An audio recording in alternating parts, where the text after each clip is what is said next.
Hey there. Tonight, you'll step into a world of gold and shadow. A palace of towering columns and whispered intrigue, where the fate of a queen rests on more than beauty or birth. You'll live the life of an ancient Egyptian queen. From the moment you first wear the crown, to the quiet struggles behind the throne, to the careful preparations for a legacy that may outlast the sands of time.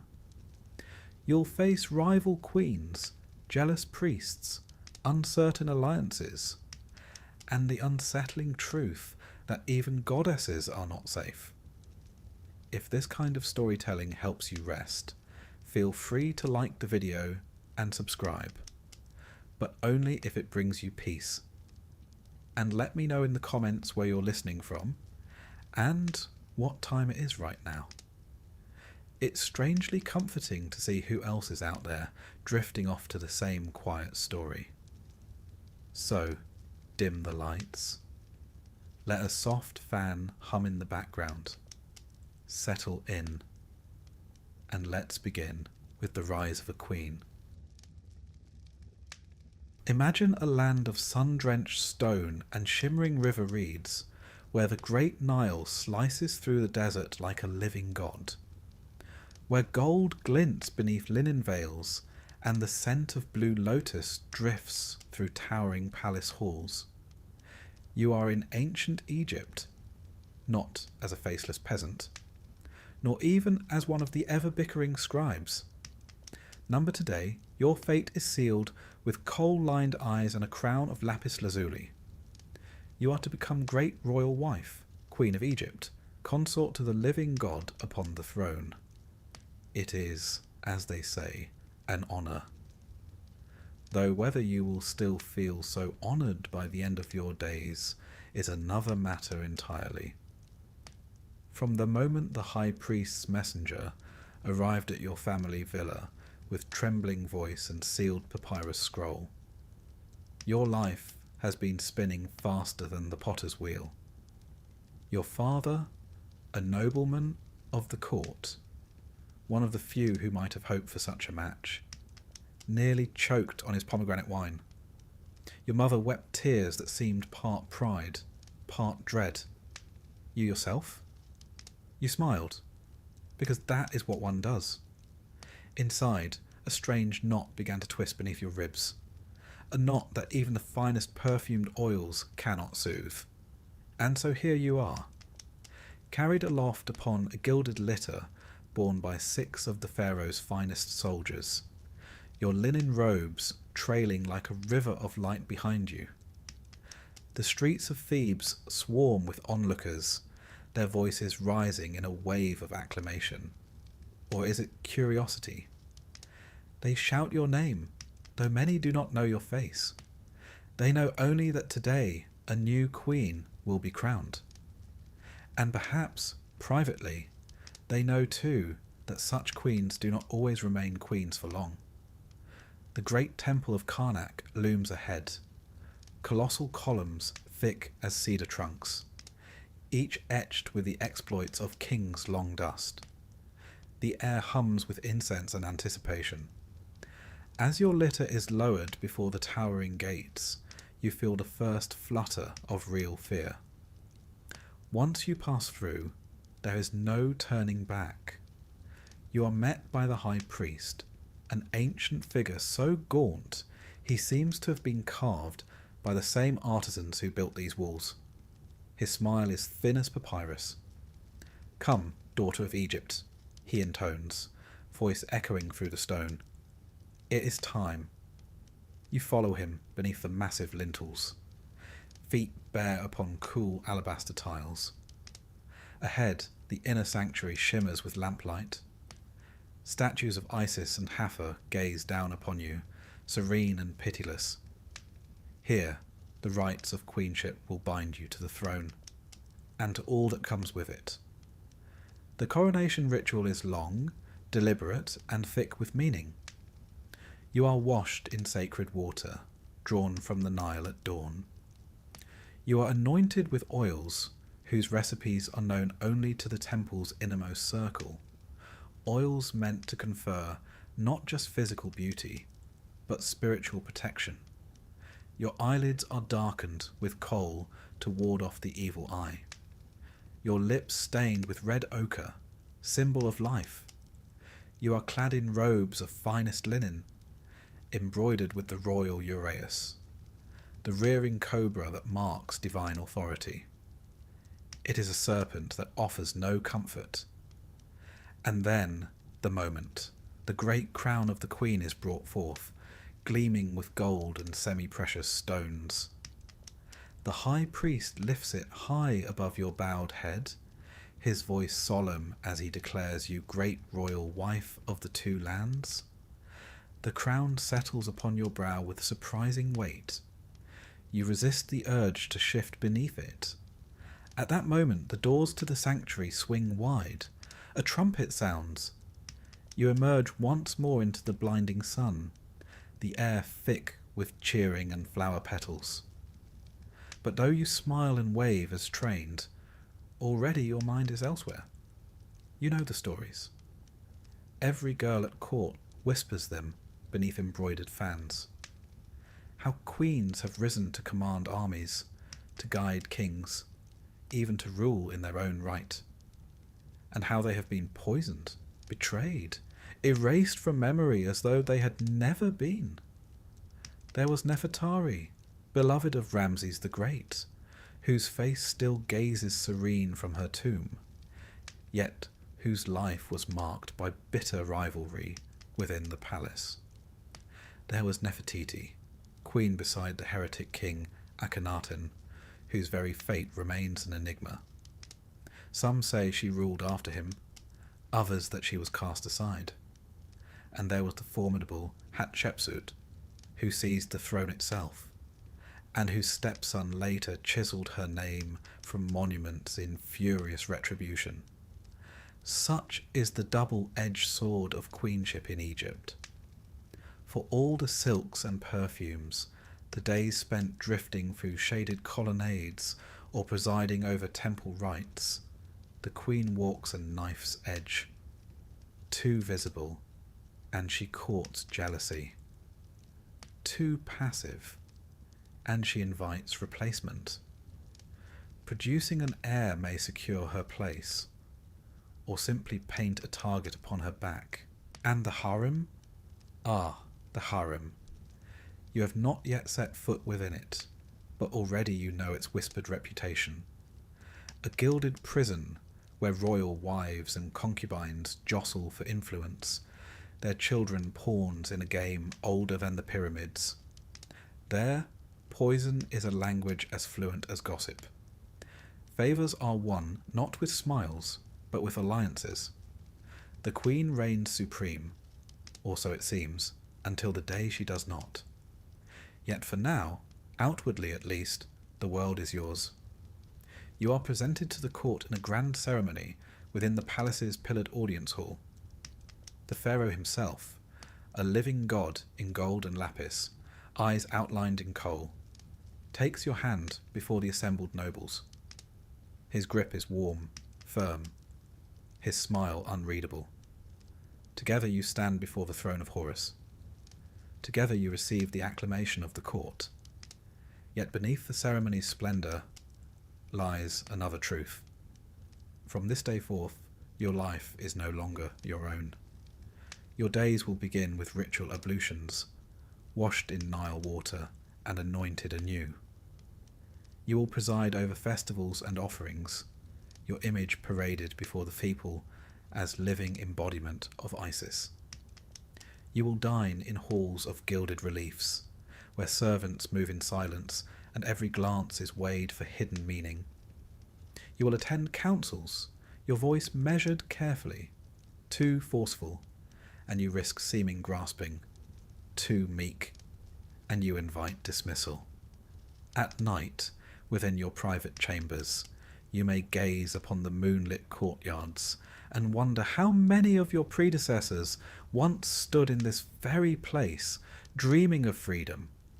The servants who dress your hair and pour your wine know better than to speak of such things. But in their eyes, perhaps, you catch a flicker of understanding. And then there is the matter of an heir. For all a queen's titles and honours, this is the role upon which her true power rests. A male child secures the dynasty, cements your place beside the king. Yet childbirth is perilous. Many a royal wife has gone to the tomb in pursuit of this duty. Amulets will be placed beneath your mattress, spells whispered over your swelling belly. Physicians will hover, their remedies a curious blend of wisdom and superstition. Should the child be a girl, well, you will try again. And should you bear a boy, rejoicing, yes, and a subtle sharpening of daggers among the court's rival factions. The life of a queen is not a fairy tale of happy endings. It is a tale of survival, of playing the long game beneath a veneer of divine favour. For every Hatshepsut who rose to rule, there were 10 whose names are lost, their sarcophagi empty, their portraits defaced. But there is power too. With patience, wit, and a keen sense of timing, a queen may shape the destiny of Egypt from behind the throne. She may command armies through her son, sway the priesthood, forge alliances that outlive her rivals. The wise queens do not reach for power too soon, nor wait too long. And so, as the sun sets upon this day of days, you sit within the palace's perfumed inner chambers, your crown newly polished, your fingers stained faintly with henna. The court musicians play softly beyond the screened doorway. The king dines elsewhere tonight, no doubt consulting with his viziers or inspecting temple plans. You sip date wine from a chalice shaped like a lotus. Sweet, yes, but laced with the bittersweet taste of all that lies ahead. You are great royal wife of Egypt, adored, envied, watched from all sides. Behind the silks and gold lies a simple truth. Here, power and peril are one and the same. Sleep well, queen, while you still can. Morning comes not with a gentle nudge, but with the deliberate chime of bronze bells in the dark. You are awake before the first blush of sun gilds the horizon, before even the acolytes have swept the sand from the temple courtyards. The queen must be seen, polished, radiant, otherworldly, before the realm itself stirs. In the stillness of your private chambers, carved cedar screens filter the early light. The air is cool and sweet with lotus and frankincense, for servants have spent the better part of the night burning cones of resin to ensure that no foul spirit lingers come dawn. One can never be too careful, especially when so many around you would delight in your misstep or your sudden absence. A quiet tap at the door signals the arrival of your handmaidens. They enter in perfect silence, their linen robes whispering against the polished stone. The tallest carries a silver basin filled with Nile water and petals of blue lotus. The youngest, a fresh robe spun from linen so fine it is said to be fit for the goddess Hathor herself. Another bears the precious jars, oils of myrrh and cinnamon, sacred unguents meant to anoint the queen and protect her from both harm and blemish. You are guided to the ceremonial bath, an alabaster pool inlaid with turquoise. The water is cold at first, a reminder that even divine skin must endure its earthly trials. Hands smooth and sure cleanse away the oils of the previous day, tracing each limb with practiced reverence. It is not a task performed for comfort, but for symbolism. To remain pure, to remain worthy in the eyes of the gods and of Egypt, one must be reborn with every sunrise. Once dried and wrapped in linen, you are seated before a low mirror of polished copper. Here the transformation begins. Coal is ground fresh, blended with malachite for its vivid green sheen. Not merely cosmetic, but protective, shielding the eyes from the sun's harsh glare and the ever-watchful gaze of rivals. Lips are tinted with ochre, cheeks with a subtle dusting of rouge. A queen must never appear fatigued, no matter the burdens she carries, or the sleepless nights spent listening for the scrape of sandals in the corridor. Then comes the hair, an elaborate ritual unto itself. Though your natural tresses are healthy, they are supplemented with strands of imported hair, woven skillfully to achieve the desired length and volume. Some strands may well have been clipped from the heads of foreign captives, a thought you wisely keep to yourself. As the final ornament, a broad collar of gold and faience is clasped about your neck. You glance at the figure in the mirror. Is this still you, beneath the layers of artifice? A fleeting thought. Queens do not indulge in such luxuries as self-reflection. By the time the temple bells toll the first hour, you're ready to face the day. Your appearance must suggest a woman untouched by mortal concerns, serene, gracious, above the petty dramas of court life. Of course, beneath this polished exterior lies a mind that cannot afford a moment's rest. You are not alone in the palace, not by a long measure.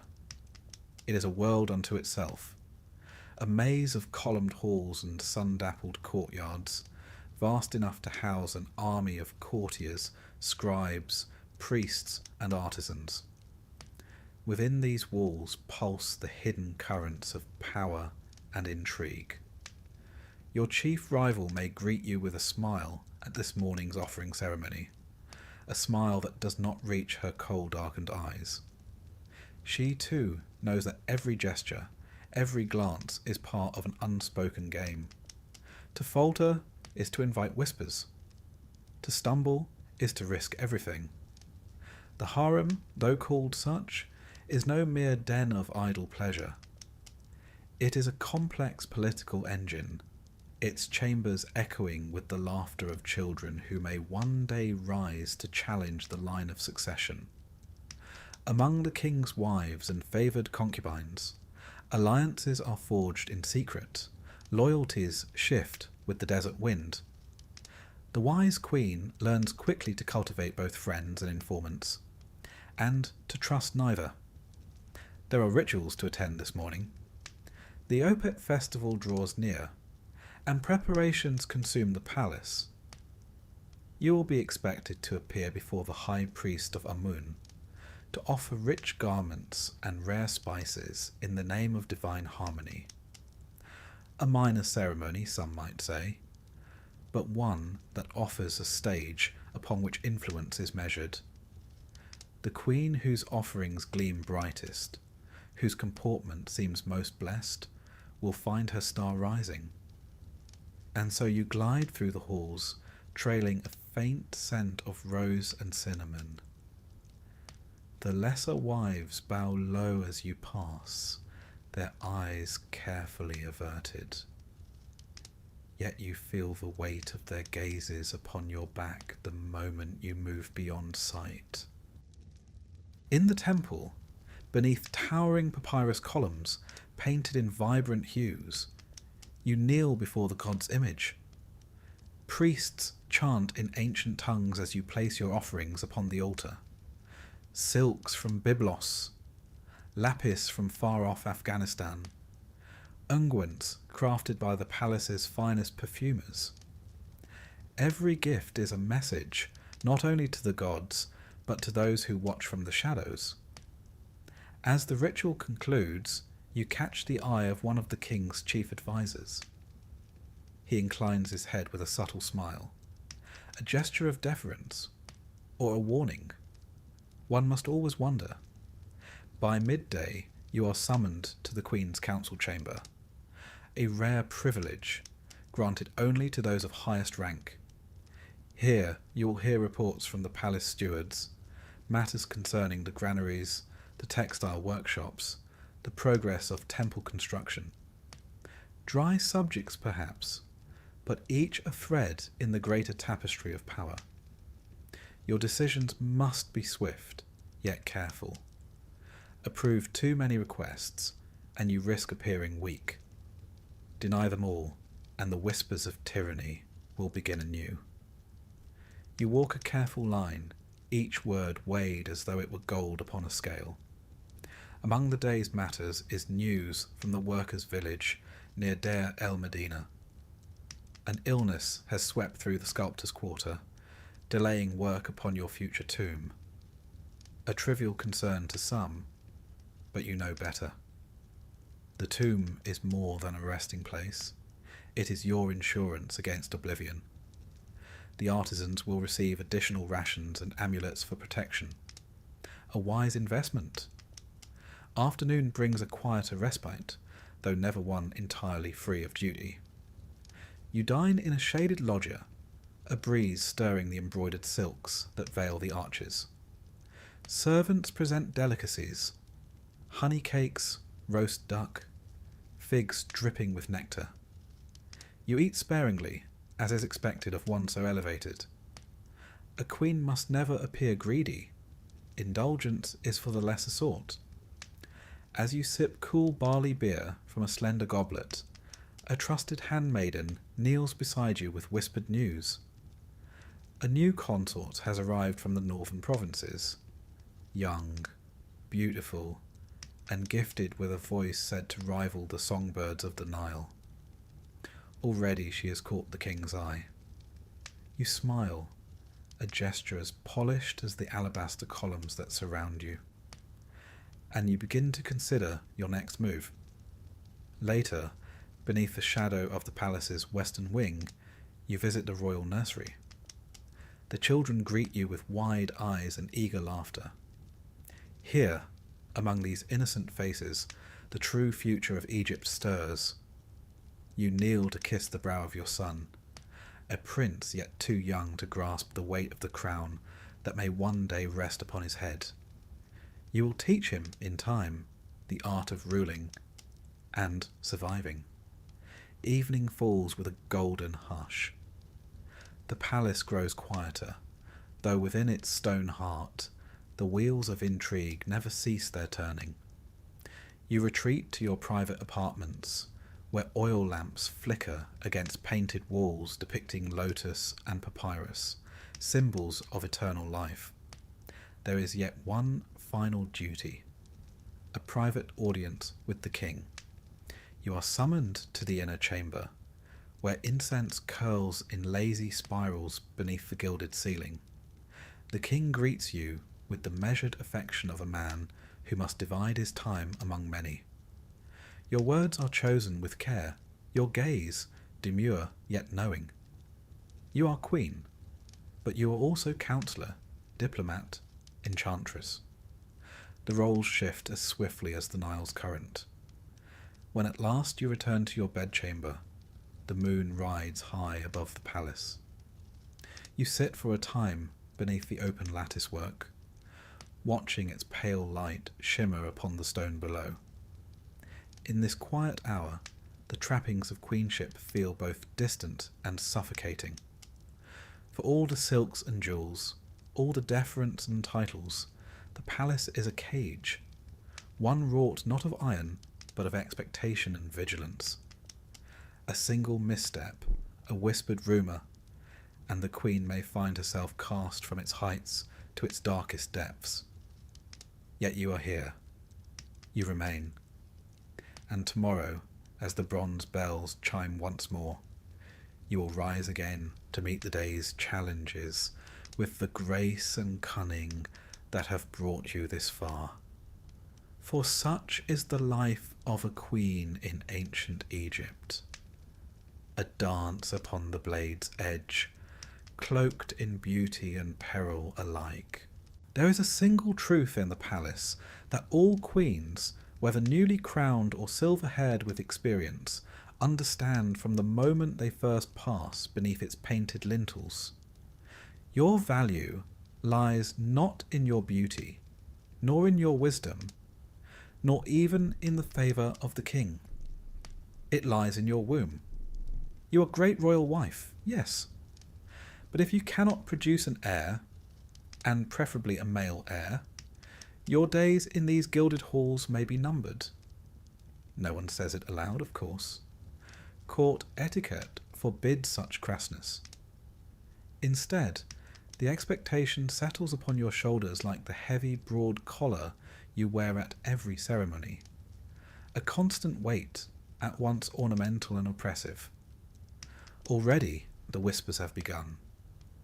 You hear them between the polished pillars, where handmaidens exchange knowing glances.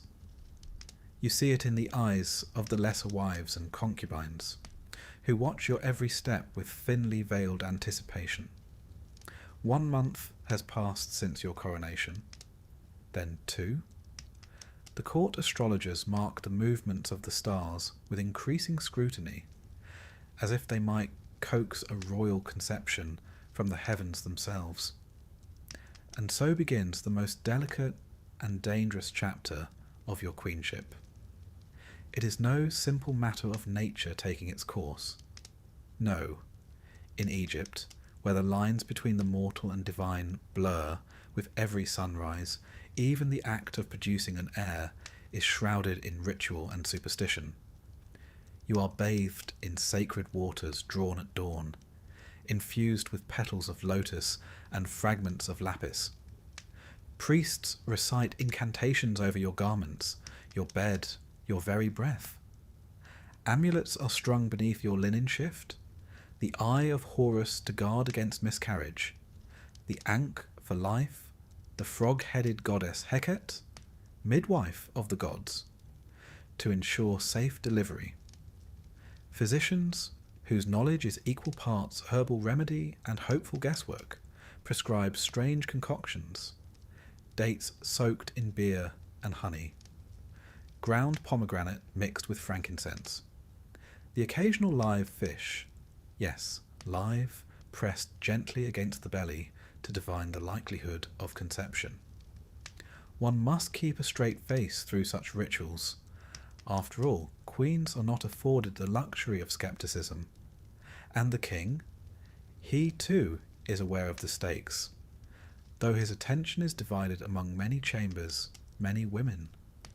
Still, he dutifully appears when summoned, the union of king and queen being not merely a private affair, but a reenactment of cosmic creation itself. The priests say that in your embrace you embody Isis and Osiris, restoring the divine balance of the land. You try to think of this as you gaze up at painted stars on the ceiling, willing your body to cooperate. When at last the signs of pregnancy appear, a mist moon, a flutter in the belly, the court erupts in barely concealed relief. Musicians play in the courtyards, offerings are made at the temples. You are showered with gifts, fine linens, perfumed oils, and statuettes of Taweret, the hippo goddess of childbirth, her toothy grin meant to ward off evil. But celebration soon gives way to caution, for childbirth, even in the palace, is fraught with peril. The annals of Egyptian history are replete with queens who entered the birthing chamber as goddesses and left it not at all. You are moved to special apartments near the temple of Hathor, patroness of motherhood and joy. Here, midwives attend you day and night, their weathered faces betraying both experience and unspoken concern. The floor is strewn with woven reeds and soft mats, the air thick with incense. One corner of the room is reserved for offerings, dates, honey, and the occasional small figurine of a crocodile, a nod to Sobek, whose protective ferocity is invoked at such times. You might wonder at this eclectic collection of guardians, but when faced with the shadow of death, one cannot be too selective in seeking allies. As the months progress, the court holds its breath. The Queen's pregnancy is no private matter. Every noble, every servant, every soldier watches for signs of progress and of danger. Should you miscarry, the blow to your standing would be immediate, perhaps irreversible. Such was the fate of many a royal wife. History whispers of queens quietly dismissed, their names stricken from records after a series of failed pregnancies. Others fared worse, poisoned by rivals eager to clear the path for their own offspring. One cannot overlook the tale of Queen Mutnejmet, wife of the usurper Horemheb, whose repeated miscarriages were immortalized in temple reliefs, and who vanished from a court soon after. Even a successful birth is no guarantee of lasting security, for if the child is female, the court's rejoicing will be muted, the king's gaze perhaps already drifting to younger, more promising consorts. Should the child be male, the stakes rise immeasurably. When your time comes, the palace enters a hush, broken only by the rhythmic chants of the midwives. You kneel upon birthing bricks, inscribed with spells of protection, gripping amulets so tightly that their impressions remain upon your palms long after. It is said that queens do not cry out, that they bear the ordeal with the stoic grace befitting a living goddess. In truth, the stone walls of your chamber have heard many royal screams, though none are recorded in the official annals. At last, a cry pierces the incense-laden air, not yours, but that of a newborn, a boy. The news spreads like wildfire through the palace. Bells ring out from Karnak. Priests light great fires upon the riverbanks. The queen has borne a prince. The dynasty is secured, for now. But this victory is tempered by reality. You know that even royal infants are not immune to the frailties of flesh. The child is swaddled in the finest linens, placed beneath protective amulets, and watched by wet nurses whose loyalty has been vetted a dozen times over. A single misstep, a single drop of poison slipped into milk, and the triumph of today could become tomorrow's morning. You must be vigilant. Already factions within the palace shift and realign. The mother of the next in line is a powerful force, but also a target. One need only recall the fate of Queen Tia's daughter, murdered in infancy amid court intrigue, her name deliberately forgotten by the chroniclers. Even as you recover, your duties resume. You appear at public ceremonies, the infant prince cradled in your arms beneath a canopy of ostrich feathers.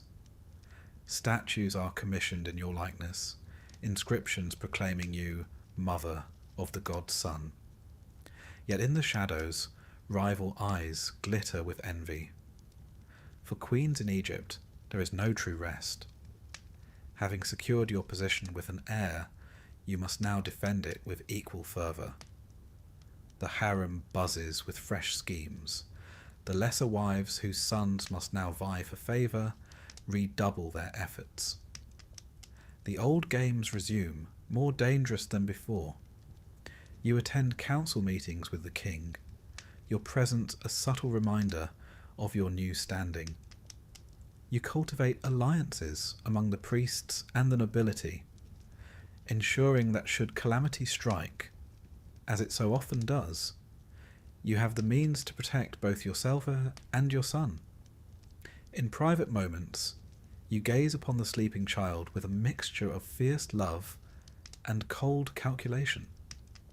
This tiny, squirming creature is your greatest triumph and your greatest liability.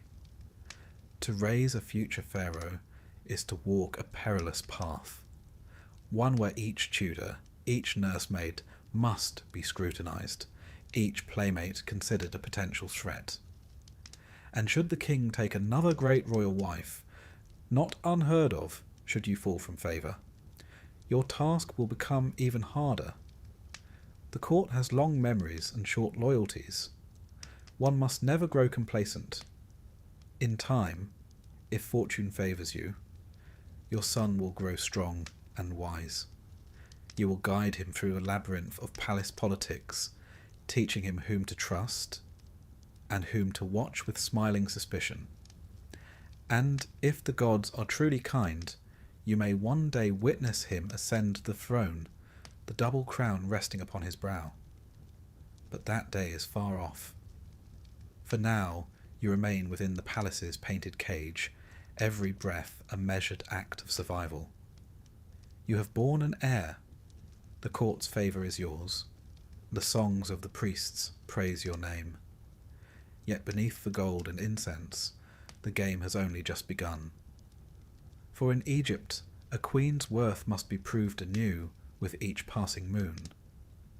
To fade from the king's favour, to bear no further children, to falter in the ceaseless dance of courtly intrigue, is to risk the most chilling fate of all, erasure.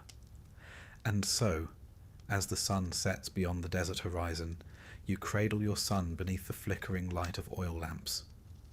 You sing softly, an ancient lullaby older than the pyramids themselves. Yet your gaze is not fixed upon the sleeping child alone. It shifts, now and then, toward the shadows that gather at the chamber's edge. For a queen of Egypt, the night is never truly still, and the game is never truly over. The palace is vast. Towering stone colonnades stretch into cool shadowed corridors. Gardens bloom in neat geometric rows, where papyrus rustles in the breeze, and fountains murmur beneath the gaze of carved lions. Courtiers bow and drift past in linen and gold. From a distance, it looks serene, a world ordered and harmonious, as befits the heart of the greatest civilization on earth. Step a little closer, though. Listen beyond the tinkling of harps and the solemn drone of priestly chants. There is another current running through this place, one not spoken of in the official inscriptions. The palace breathes intrigue, and within its breath it whispers one eternal truth. You are never alone. You are great royal wife, mother of a prince, and that makes you a prize target. Around you swirl the other women of the royal household, secondary wives, concubines, foreign princesses sent as diplomatic gifts, and their formidable retinues of ladies-in-waiting and ambitious relatives. Each one has a stake in the unspoken game, and many will not hesitate to play it boldly. There is no official map to this web of rivalries. You must learn its paths and pitfalls through experience, instinct, and trusted spies, though trust itself is a rare and fragile commodity. Even the servants who anoint your brow with sacred oils may carry news of your private moments to ears you'd rather not imagine. By custom, the king's harem occupies a separate quarter of the palace, a walled enclave of luxurious apartments, gardens and pavilions. Here, many of the royal wives and concubines reside when not summoned to court or to the king's side. In theory, it is a space of beauty and refinement. Music lessons, embroidery, poetry recitations beneath the shade of date palms. In practice, it is a simmering crucible of ambition. You walk the paths of these gardens with measured grace, always with attendants, of course. A queen is never seen wandering alone. That would invite gossip. And gossip here is more dangerous than any serpent lurking in the reeds. There are faces you greet with carefully polite words, eyes you meet with a bland smile that conceals your watchfulness. You know the histories. Nefertari, beloved queen of Ramses the Great, ruled the harem like a goddess in flesh. Yet even she faced the unending rivalry of Isetnofret, a secondary wife whose own son would eventually inherit the throne. The two women vied not only for the king's affection, but for the shaping of Egypt's future. Their courtiers manoeuvred behind silken screens. Their allies whispered in temple halls. At Nefertari's death, her tomb was vandalized. Whether by jealous rivals or the cold hand of courtly politics, none can say. What remains today is both splendid and wounded. You think of such stories often now. They serve as both warning and inspiration.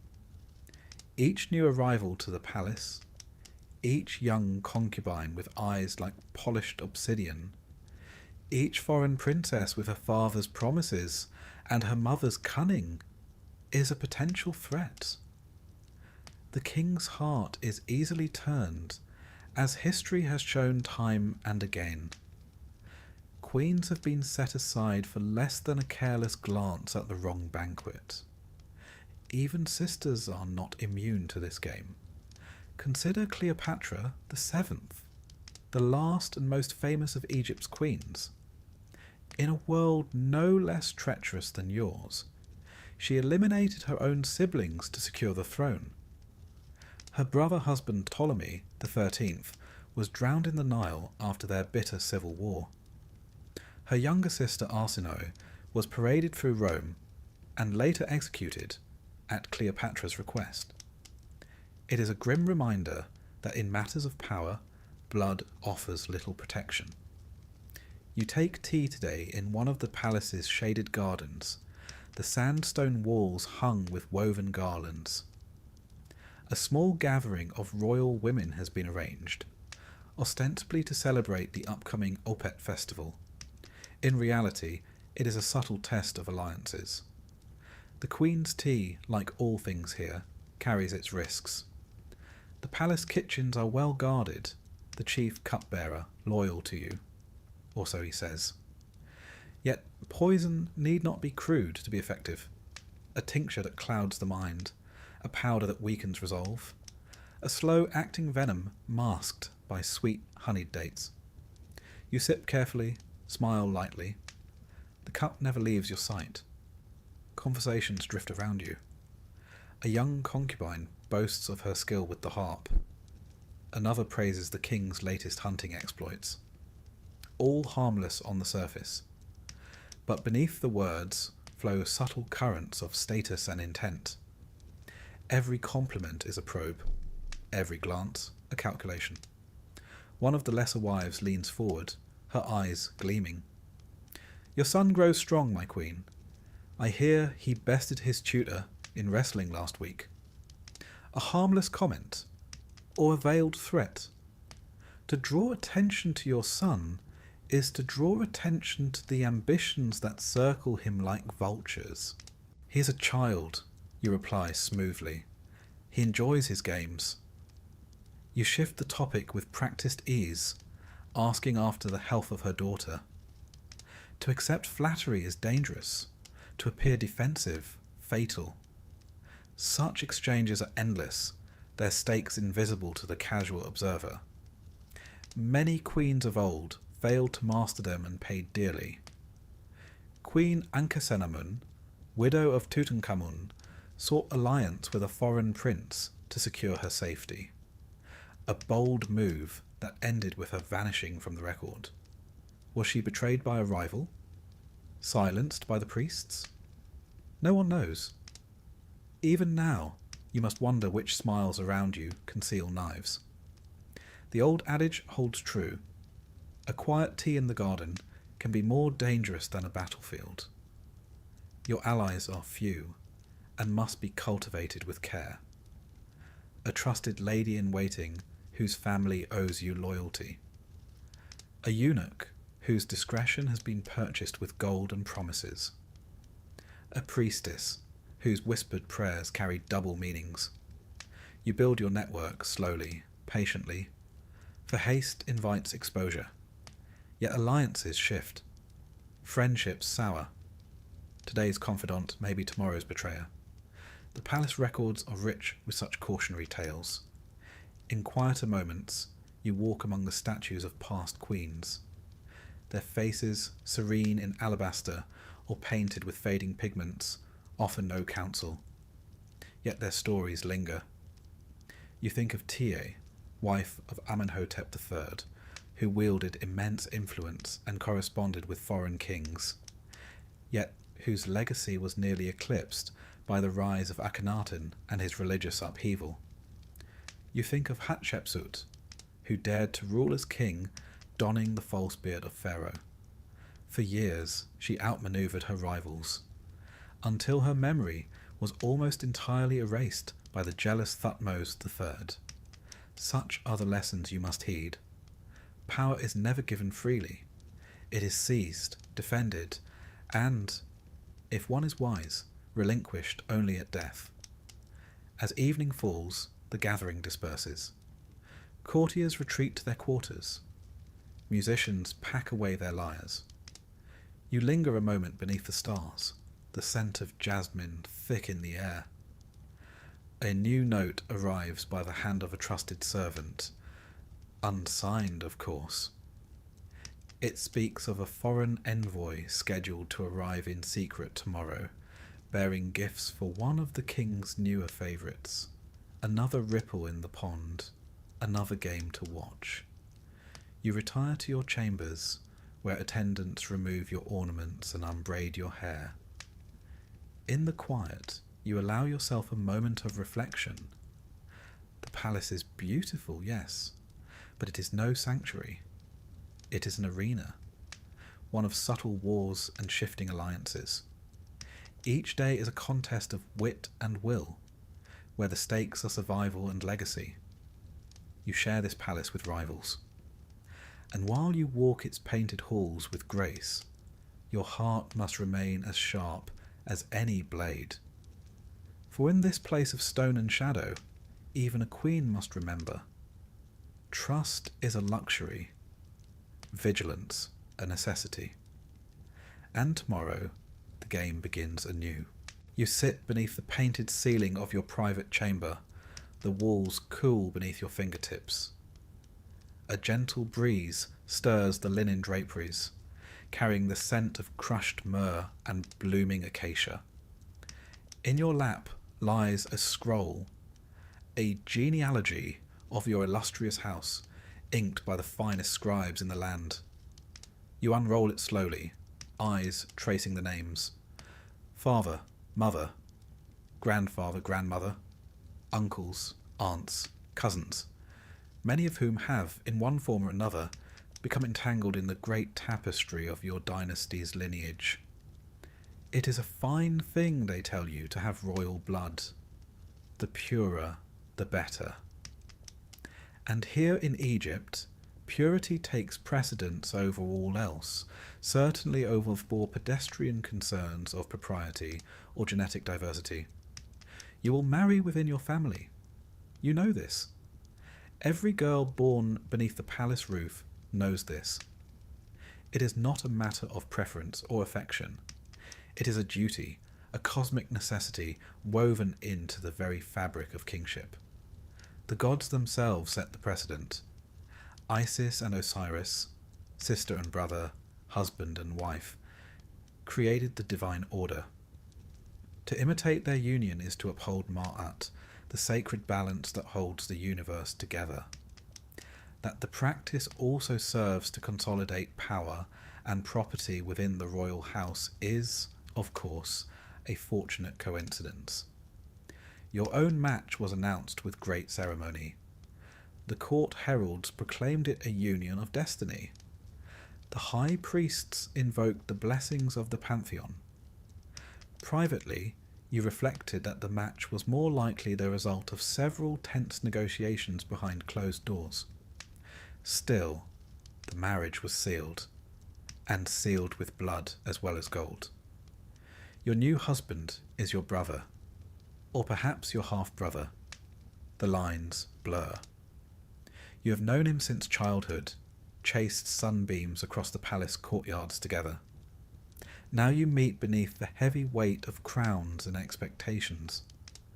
The wedding itself was a spectacle. Musicians played beneath canopies of palm fronds. dancers performed in honour of Hathor, goddess of love and joy. Incense smoke curled toward the heavens as you knelt before the altar. Hands joined beneath a net of golden thread. The priest's voice echoed through the temple halls. By this union, the house of Horus is strengthened. By this union, the land shall flourish. You smiled as expected, your gaze serene beneath the weight of elaborate headdress. The court watched, whispering beneath painted fans. It is the Queen's duty to set the tone after all. Behind the smiles, the truth remained unspoken. Marriages such as this carry risks, as well as rewards. The royal family tree is a twisted thing, its branches curling back upon themselves like the tendrils of a papyrus plant. Sibling marriages, uncle-niece unions, even the occasional pairing of aunt and nephew, all are recorded in the annals of kingship. The line of the Ptolemies would later make an art of such unions, but they were hardly innovators. Consider Akhenaten, the heretic king, and his great royal wife Nefertiti. While their exact relationship remains a matter of scholarly debate, their daughters were later wed to their own relatives, perpetuating a cycle that would culminate in the tragic figure of Tutankhamun. Ah, poor Tutankhamun, the boy king, crowned before his bones had fully hardened. Modern science has laid bare the consequences of his inbred lineage. A cleft palate, a clubfoot, fragile bones prone to breakage. His family line was riddled with genetic maladies, the result of generations of insular unions. Even the treasures of his tomb, glorious though they are, could not conceal the frailty of the young pharaoh they enshrined. You cannot help but wonder what price your own bloodline might yet pay. It is not a thought one can voice within these walls. The priests will tell you that royal blood must not be diluted, that the gods themselves demand it. The courtiers will nod and murmur in agreement, ever eager to align themselves with orthodoxy. Still, the palace midwives whisper tales in the dark. They speak of stillborn infants, of twisted limbs and breathless babes laid silently to rest. The tombs of queens tell a similar story. Many a consort has been interred with tiny coffins beside her, tragic echoes of an unbroken line's hidden cost. And yet the cycle continues. To marry beyond the royal bloodline would be unthinkable, a breach of divine order. The occasional foreign princess may be taken as a secondary wife, her presence a symbol of alliance rather than affection. But the true lineage must remain pure, its sacred essence undiluted. Your own marriage proceeds as court marriages do.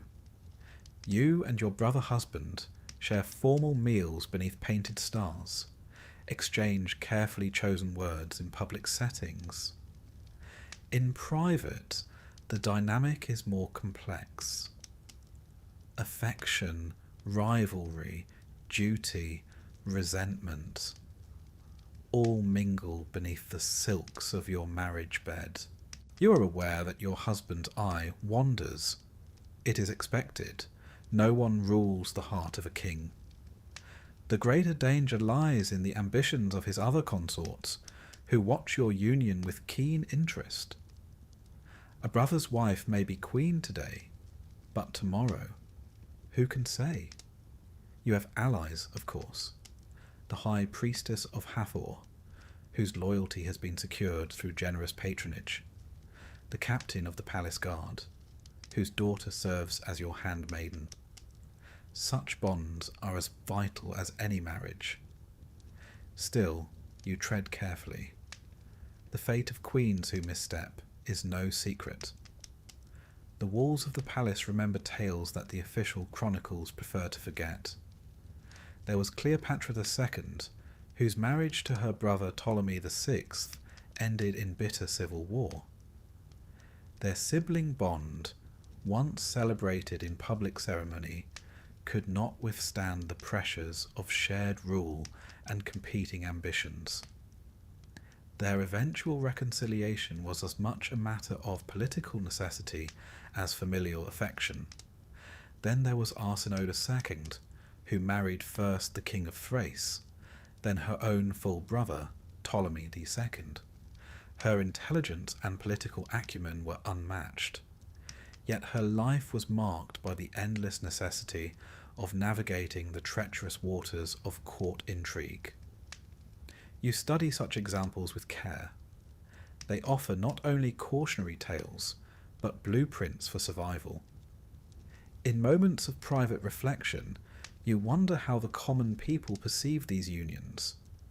The artisans who carve your likeness upon temple walls, the scribes who inscribe your name in golden cartouches, do they whisper of the unnatural closeness of the royal house? Or do they accept it as part of the great cosmic order, as immutable as the flooding of the Nile? It matters little. The perceptions of the common folk do not shape palace policy. Power does. And so you play your part. You stand beside your husband at public festivals, your hand resting lightly upon his arm. You present offerings to the gods as a united front. You cultivate the image of harmony and divine favour. Yet beneath the surface, you remain watchful. Should a rival consort bear a son, the balance of power may shift in an instant. Should your own union fail to produce an heir, your position may falter. In this game, there are no guarantees, only the certainty that the dance will continue. Even now, scribes record your marriage in glowing terms. The scrolls will speak of divine union, of the strengthening of the royal line.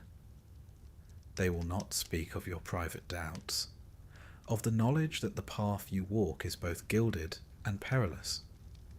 You roll the genealogy scroll once more, its inked names seeming to twist beneath your gaze.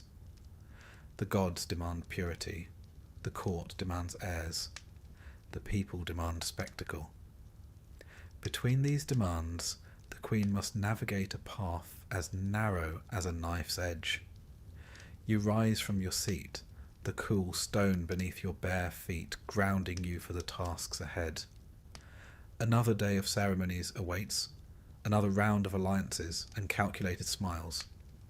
And so you steel yourself. For in Egypt, to marry your brother, your uncle, or worse, is not an aberration. It is a duty, one you will fulfill with all the grace and cunning the role demands. The dance continues. And you, Queen of Egypt, must dance it well. You wake to a dawn as gold as any that has graced the Nile in its long, winding history. The stone columns outside your chamber are bathed in soft light, their painted reliefs of lotus blooms and soaring falcons glowing faintly in the early warmth. It is a beautiful morning, though beauty, as you well know, counts for very little in the halls of power. As great royal wife, you are mistress of the palace in name, favoured consort in ceremony. But beneath the bright surface of this life, you have been cast into a game, one vast, intricate, and merciless. And in this game, even a queen is but a pawn. You did not ask to be moved across this board. Few do. But that will not save you. The viziers plot with soft words and watchful eyes. The priests chant hymns in the open while whispering curses in the dark. Even your own family, whose blood flows in your veins, see you as an asset to be deployed, a prize to be wagered in alliances that may or may not survive the next full moon. And you? You smile, you bow. You move your own pieces in turn, for there is no other choice. You were raised on such stories, of course. What girl of noble blood has not heard of Queen Nefertiti, the favoured wife of Akhenaten, the heretic king who dared to defy the ancient gods? At first, her role was ceremonial, a queen, nothing more. But as Akhenaten's grip on the old order faltered, Nefertiti's power grew. In temple reliefs, she is shown smiting enemies, an honour few queens ever claimed. Some believe she ruled in her own right after his death, under the name Neferneferuaten. Others whisper darker endings, a palace coup, a convenient disappearance. The lesson is simple. A queen may rise in this game, but her ascent is neither guaranteed nor safe. You are summoned this morning not to the king, but to his vizier, a man whose years have taught him the art of masking threats with courtesies. The message is polite, the appointment unavoidable. You seat yourself upon a low, cushioned throne in the audience chamber of the vizier's quarters, flanked by carved images of Ma'at, the goddess of truth and balance. The irony is not lost on you. He greets you with florid compliments, inquires after your health, your son's progress, the upcoming festivals. Then, with a smoothness born of long practice, he begins to circle the true subject. A marriage, perhaps, between one of your cousins and a minor prince of the Levant. A gift to secure the alliance. Your approval, your involvement, would lend the match the weight of royal favour. You smile, nod, and give the expected answers. And silently, you consider what is not being said. Who benefits from this marriage? What loyalties are being purchased? Which factions will rise or fall if you support this match? And, most importantly, what trap may be woven into the request? Queens are convenient messengers. They are even more convenient scapegoats. You leave the vizier's chamber with polite words exchanged and many more questions unspoken. Your thoughts turn to other examples. Consider Queen Mutemwia, mother of Amenhotep III. Little is known of her, but much can be inferred. Her marriage was likely a political manoeuvre. A foreign princess, perhaps, her presence at court negotiated by embassies and scrolls sealed with wax and wary smiles. When her son rose to the throne, she gained new influence, but only so long as she remained useful. Such is the way of things. Or take Cleopatra VII again, a master of this deadly game. From her earliest years she was trained in the arts of diplomacy and manipulation. When her father Ptolemy XII fled Egypt, it was young Cleopatra who held the palace together. Later, she would align herself with Rome's most powerful men, first Julius Caesar, then Mark Antony, forging alliances that shook empires. Yet even she couldn't outrun the forces arrayed against her. Rome's legions and Octavian's ambitions were a tide too great to turn. Their stories are instructive. They remind you that no alliance is permanent, no favour eternal. You return to your chambers where trusted advisers await. Messages have arrived. One from your brother, now governing a northern province. Another from a foreign envoy seeking audience. Each parchment carries its own implications, its own risks. You must answer carefully, for every word may be read by eyes other than those for whom it is intended. And while these matters unfold, others gather in darker corners of the palace.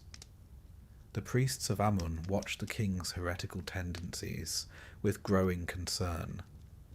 Some whisper of ancient prophecies, of rightful bloodlines, and the necessity of sacrifice to restore cosmic order. You are no stranger to such murmurs, nor to the veiled threats they carry. You're not untouched by the machinations of your own kin, either. Your uncle writes often, urging you to press certain causes before the king. A priesthood appointment here, a land grant there. Each request is framed as a favour to the realm, but you know well that favours must be repaid, and debts are dangerous things. You play this game as best you can. You host banquets, where the placement of each guest is a calculated signal. You sponsor temple rites, weaving ties with the priesthood, even as you guard against their ambitions. You present yourself at court as the model of royal virtue, while cultivating discreet channels of information beyond the official scribes. It is exhausting, this life, but it is the life you have. Sometimes, in the quiet of night, you walk the palace gardens beneath the stars. You pass the statues of forgotten queens, their features worn smooth by time. Some were pawns who never moved beyond their first square. Others became queens in truth, players of rare skill who bent the game to their will. You wonder which path will be yours. In these moments you recall the foreign princesses who entered this game with fewer advantages. The Mitanni bride sent to Amenhotep III, the Hittite princesses dispatched to Rameses II. They came with dowries and diplomatic hope, but little else. Many faded into obscurity, their tombs unmarked, their names preserved only in dusty inventories of marriage gifts. And yet a few seized their chance. The Kassite princess who became a queen of Babylon, the Mitanni bride whose letters reveal a keen grasp of court politics. You have more power than they did, but also more enemies. Each day brings new maneuvers. A minor official seeks an audience. A priest hints at omens concerning the king's health. A noblewoman's sudden illness sparks rumours. Was it a natural ailment or the work of unseen hands? Even the king himself is not immune to manipulation. His advisers counsel restraint in foreign policy. Or is it fear? His favoured courtiers press for greater privileges or greater control. You walk a narrow line, seeking to guide without appearing to command. You think again of Nefertiti. At her zenith, she shaped Egypt's destiny alongside Akhenaten. And then, as swiftly as she rose, she vanished. Her disappearance remains one of history's great mysteries. Was it death, exile, assassination? No one knows. The stone faces of Amarna offer no answers. But you have learned this much. In this game, the wise queen prepares for all possibilities. And so, you strengthen your network. You place trusted agents among the palace staff. You cultivate ties with the merchants who supply the court. For information flows where silver passes. You ensure that should the tide turn against you, you will not face it alone. The game continues. It always does. You have seen queens fall for a single miscalculation, a misplaced word, a forgotten alliance. You will not join them. As the sun sets beyond the palace walls, casting long shadows across the painted courtyards, you prepare for tomorrow. Another audience. Another round of calculated smiles and veiled promises. Another step along this treacherous path. You are a pawn, perhaps, but pawns can become queens. And queens, as the old proverb says, can shape the fate of kings. You rise from your seat, the cool stone beneath your feet grounding you once more. The board is set, the pieces move, and you, Queen of Egypt, are ready to play. The sun has not yet cleared the horizon when you are summoned. Already the palace hums with activity. Servants flitting through the colonnades, courtiers rehearsing their lines for the day's ceremonies, priests preparing sacred oils and incense. You rise from your bed of carved ebony and linen, your sleep light as ever. The title of Great Royal Wife brings with it many privileges. Restful nights are not among them. a handmaiden kneels at your side. The High Priest of Amun requests your presence at the Temple of Karnak, my queen. Of course he does. The festival of Opet is upon you once more, a grand spectacle intended to renew the divine power of the pharaoh, and, by extension, the land itself. As great royal wife, you are no mere observer. You are a living embodiment of the goddess Hathor, consort of the sun god Re, and patroness of love, beauty, and fertility. You must play your part with grace. The kingdom, and your standing within it, depends upon it. The transformation begins at once. You are bathed in sacred waters, anointed with unguents of myrrh and cinnamon, dressed in flowing linen, dyed the deep blue of the night sky. A heavy collar of gold and faience encircles your throat, its cool weight both comforting and constraining. Upon your brow, the ceremonial headdress of Hathor gleams, a solar disk nestled between the horns of a cow, symbol of nurturing and divine femininity. You catch your reflection in the polished bronze mirror. The face that gazes back is serene, inscrutable. A goddess, or so they must believe. Outside the temple, the crowds gather in anticipation. The air is thick with incense and expectation. Musicians pluck at lyres, the notes drifting upward like the prayers of the faithful. Priests chant hymns older than the pyramids themselves, their voices echoing through the stone corridors. You make your entrance beneath a canopy of ostrich feathers, flanked by priestesses and guards. The people prostrate themselves as you pass, their cries rising in a tide of devotion. Behold Hathor incarnate. Behold the queen, beloved of the gods. It is a heady experience, this public adoration. Yet beneath the gilded surface lies an undeniable truth. Worship is no shield. If anything, it invites sharper knives. You recall the fate of Queen Amos Nefertari, revered in her lifetime as a divine figure. Statues of her stood in temples across the land. Offerings were made in her name centuries after her death. Yet in the volatile years following her reign, her descendants were swept aside by rival factions. Veneration did not prevent betrayal. You step carefully through the temple's great hypostyle hall, each footfall a study in controlled grace. The king awaits beneath the towering columns, a living god in gold and lapis. Together, you perform the rituals of renewal, presenting offerings, pouring libations, reciting sacred texts. The air vibrates with reverence and scrutiny. For every priest who bows in devotion, another watches with calculating eyes. Popularity, after all, is a dangerous thing. The queen who commands too much affection from the people may find herself accused of overstepping, of eclipsing the king himself. History offers no shortage of cautionary tales. Consider Queen Tia, wife of Amenhotep III. A woman of remarkable intellect and political acumen, she wielded influence beyond the palace walls, corresponding with foreign rulers and advising her husband on matters of state. Her statues were erected alongside the king's, an unprecedented honour.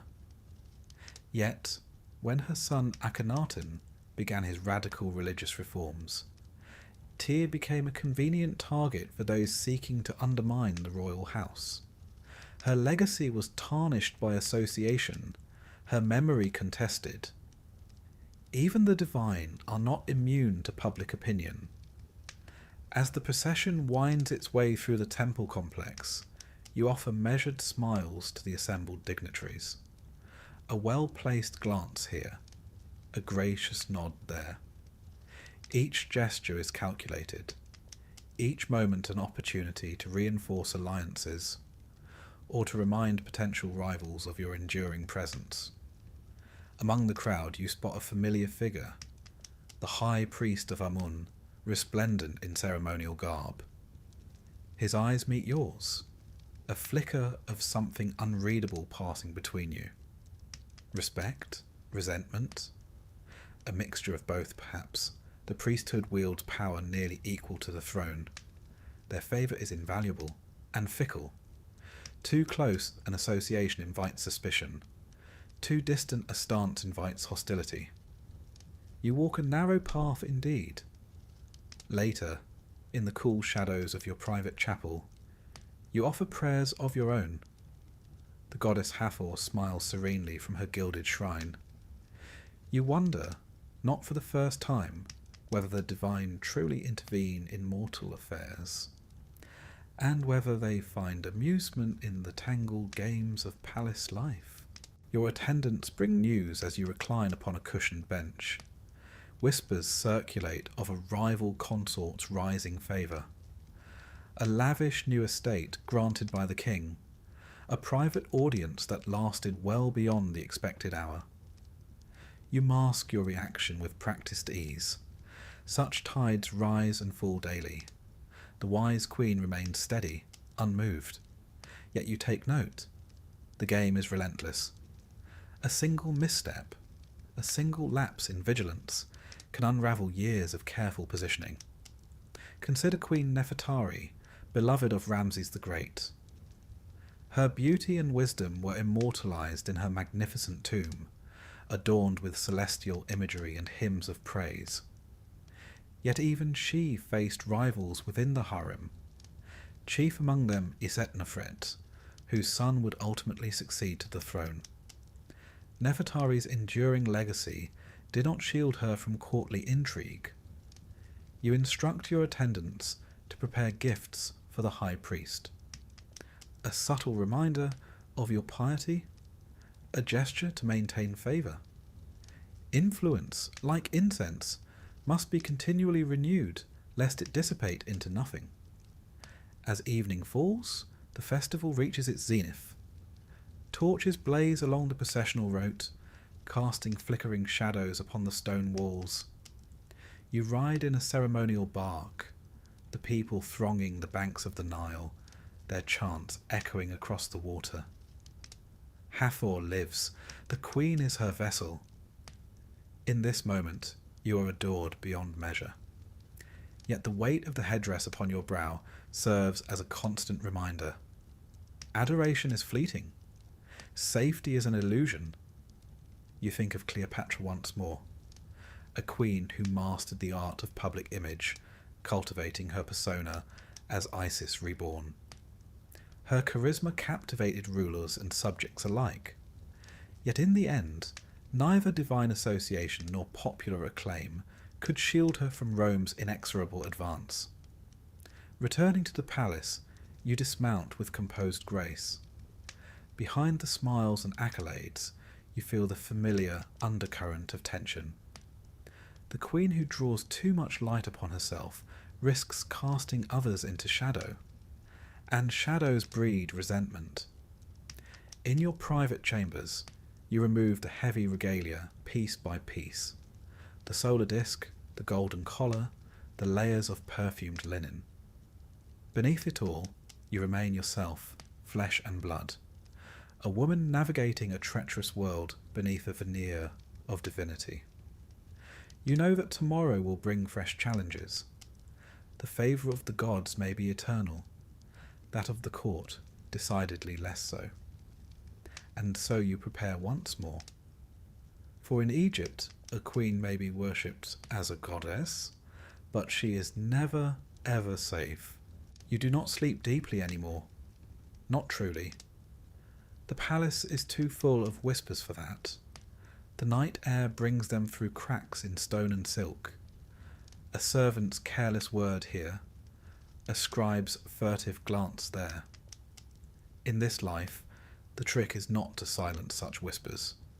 It is to hear them first. And so you wake, well before dawn, to the rustle of your most trusted handmaiden slipping through the door. A message is pressed into your palm.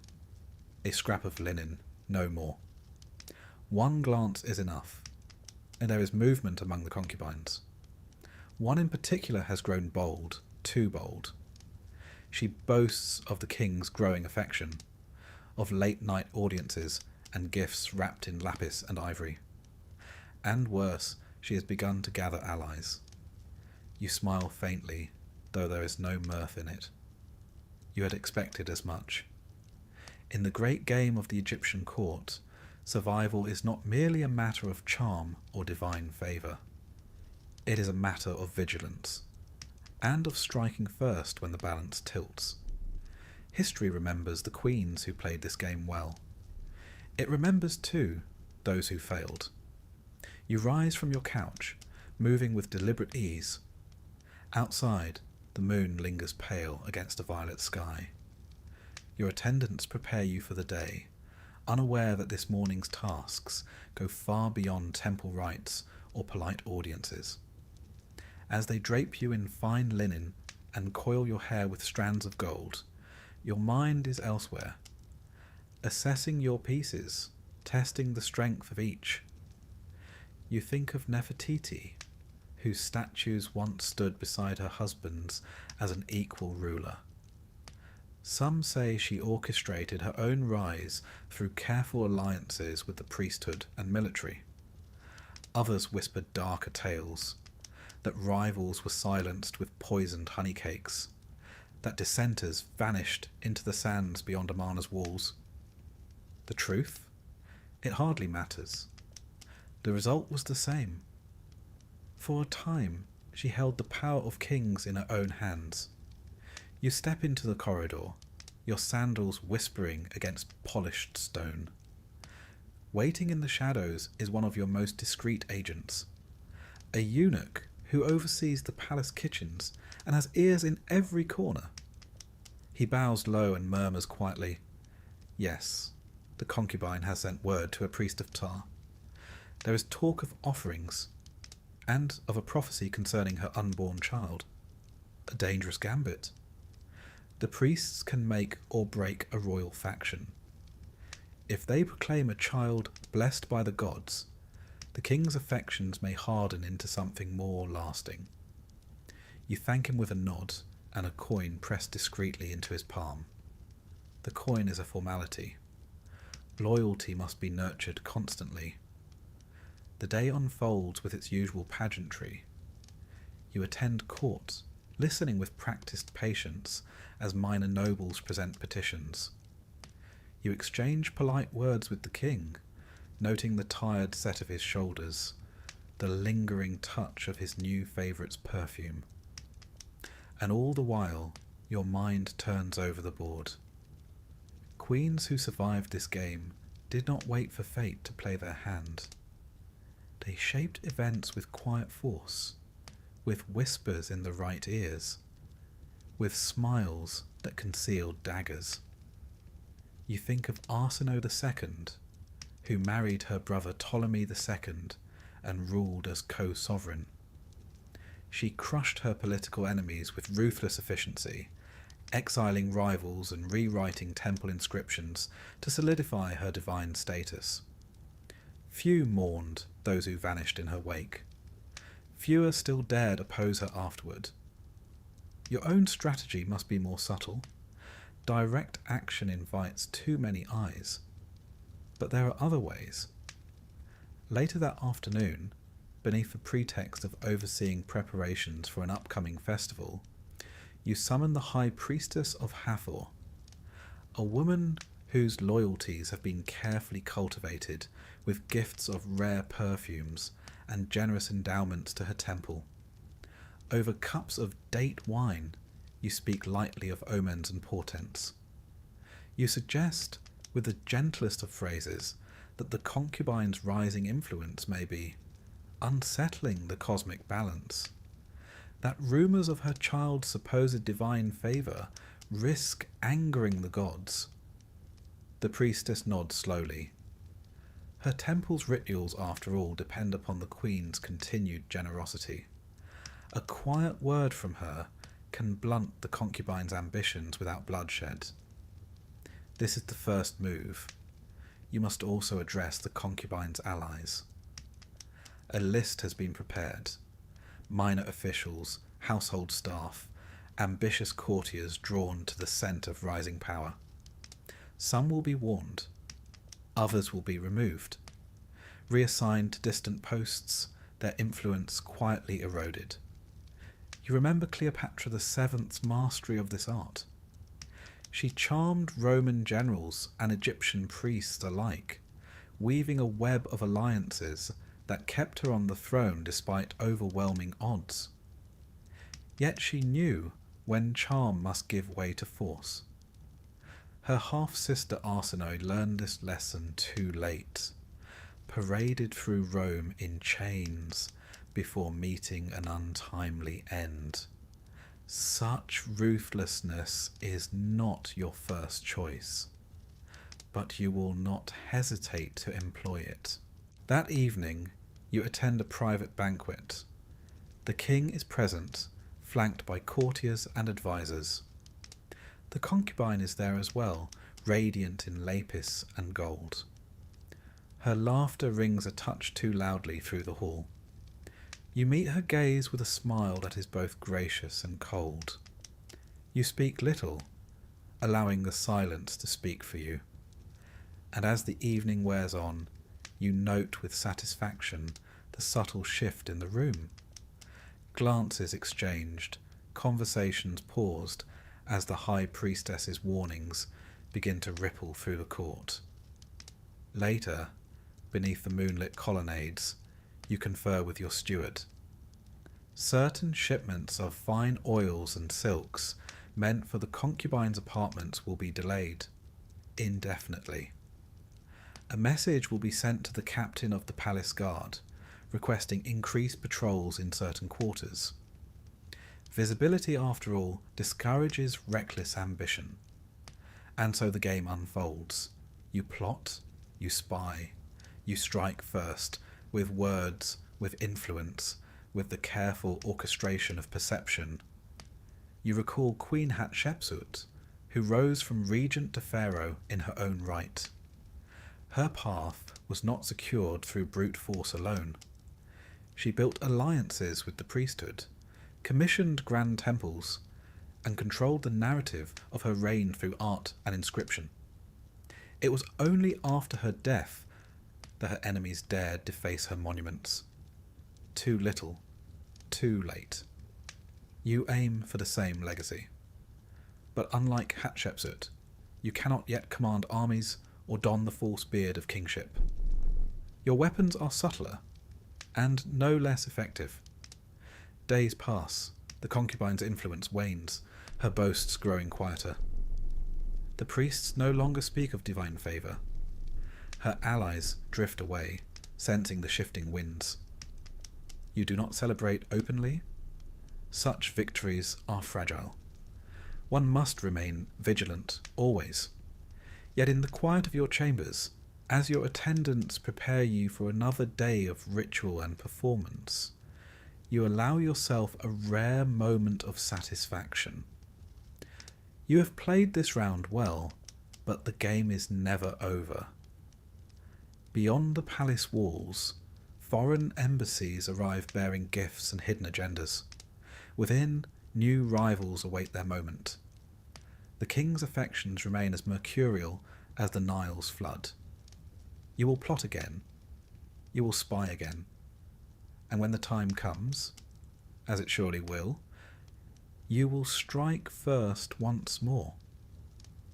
For in Egypt, a queen who waits for fortune to favour her is a queen who does not long survive. There comes a day when even the brightest queen in Egypt begins to glance more often toward the west, not toward foreign lands or shifting alliances, but toward the golden arc of the setting sun. For all the crowns and garlands, for all the priests' honeyed words about divinity and eternal favour, one truth remains unyielding. You are mortal. And in Egypt, where death is not an end, but a beginning fraught with peril, a wise queen prepares well for her final journey, or risks being erased in both life and afterlife. You are older now, The courtiers still bow low. The priests still chant your titles with reverence. But beneath the oil lamps and gilded beams of the palace, you see it in their eyes, a quiet measuring. Your hair, once black as coal, is now touched with silver, though the finest perfumers can soften its gleam. Your face is still fair beneath its careful layers of ochre and scented oils. But you know time's hand better than they do. You have survived long beyond many rivals. The concubine who once schemed to raise her son above yours now lies forgotten beneath a modest tomb. The vizier who dared plot against you has long since been sent on an extended pilgrimage from which he will not return. You have played the game with skill and iron patience, but even the sharpest blade dulls. Even the most careful player must at last prepare to leave the board. And so you begin. It is not a morbid task. In Egypt, preparation for the afterlife is a queen's sacred duty, as crucial as any offering to the gods. The Book of the Dead speaks plainly. The unprepared soul faces oblivion, or worse. You begin with your tomb. It is already underway, of course. No queen of standing would dare leave such matters until too late. For years now, artisans from Deir el Medina, the finest painters and masons in the land, have toiled to create your eternal house. Its chambers spiral deep into the limestone cliff of the West Bank, beneath the Valley of the Queens. There, beneath layers of earth and stone, your body will rest, awaiting the long journey through the Duat, the realm of the dead. You visit the site now more often. Clad in plain linen robes, your face veiled, you descend into the half-lit corridors while your retinue waits above. The air smells of fresh-cut stone and beeswax. The walls bloom with new pigment. Fields of reeds, boats of the sun god Ra, the winged goddess Ma'at stretching her arms in welcome. Your artisans bow low, their eyes bright with reverence, and perhaps some fear. A queen's gaze lingers long on their work, and one poorly rendered glyph might invite ruin. You study the scenes carefully. They must not only please the living court, but persuade the gods themselves. You think of Hatshepsut's mortuary temple at Deir el-Bahari, its grand colonnades proclaiming her divine birth and rightful rule. Such a monument is a weapon against forgetting, for even in death your rivals will not rest. They will seek to tarnish your name, to strike it from stone and memory. And so you plan each inscription with precision. Your titles, great royal wife, mother of the king, mistress of the two lands, must be chiselled deep, so no careless chiseller can erase them lightly. Your image must appear not only on the main walls, but in hidden panels, known only to your most trusted priests. Should the outer paintings be defaced, these secret images will preserve your claim to eternity. You select the item that will accompany you, not merely gold and jewels, though there will be plenty of those, if only to deter tomb robbers by their sheer weight, but more personal treasures. A beloved necklace gifted by your mother, a set of carved alabaster jars, their lids shaped like protective goddesses, a simple wooden board for playing senet, the game of passing through the afterlife. You consider, too, the more potent artifacts. A dagger of meteoric iron, its blade dark as the night sky. Amulets inscribed with ancient words of power. Scrolls bearing the most secret chapters of the Book of the Dead. Words known only to a handful of living priests. Every object is a tool. Every spell a shield. For the journey beyond is no peaceful sleep, but a gauntlet of trials. You have seen what happens to those who do not prepare. In a forgotten chamber beneath Karnak, you once glimpsed the shattered coffin of a queen whose name no one speaks.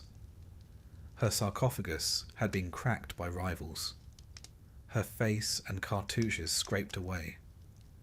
Without her name, she wanders the afterlife nameless, a shadow among shadows. Worse still are those whose tombs are desecrated by enemies. The valley is full of such stories. Tombs opened in secret, their treasures looted, their occupants left adrift in the eternal void. Queens who once ruled in splendour now lie in fragmentary remains. Bones scattered by jackals, their spirits lost. Even the great Nefertari's tomb, most splendid of all, suffered damage through the ages. Yet her beauty endures upon its walls, a testament to the care she took in her preparations. You will take such care. Beyond the tomb, you plan your mortuary cult, the priests who will tend your spirit and perform the offerings that sustain it.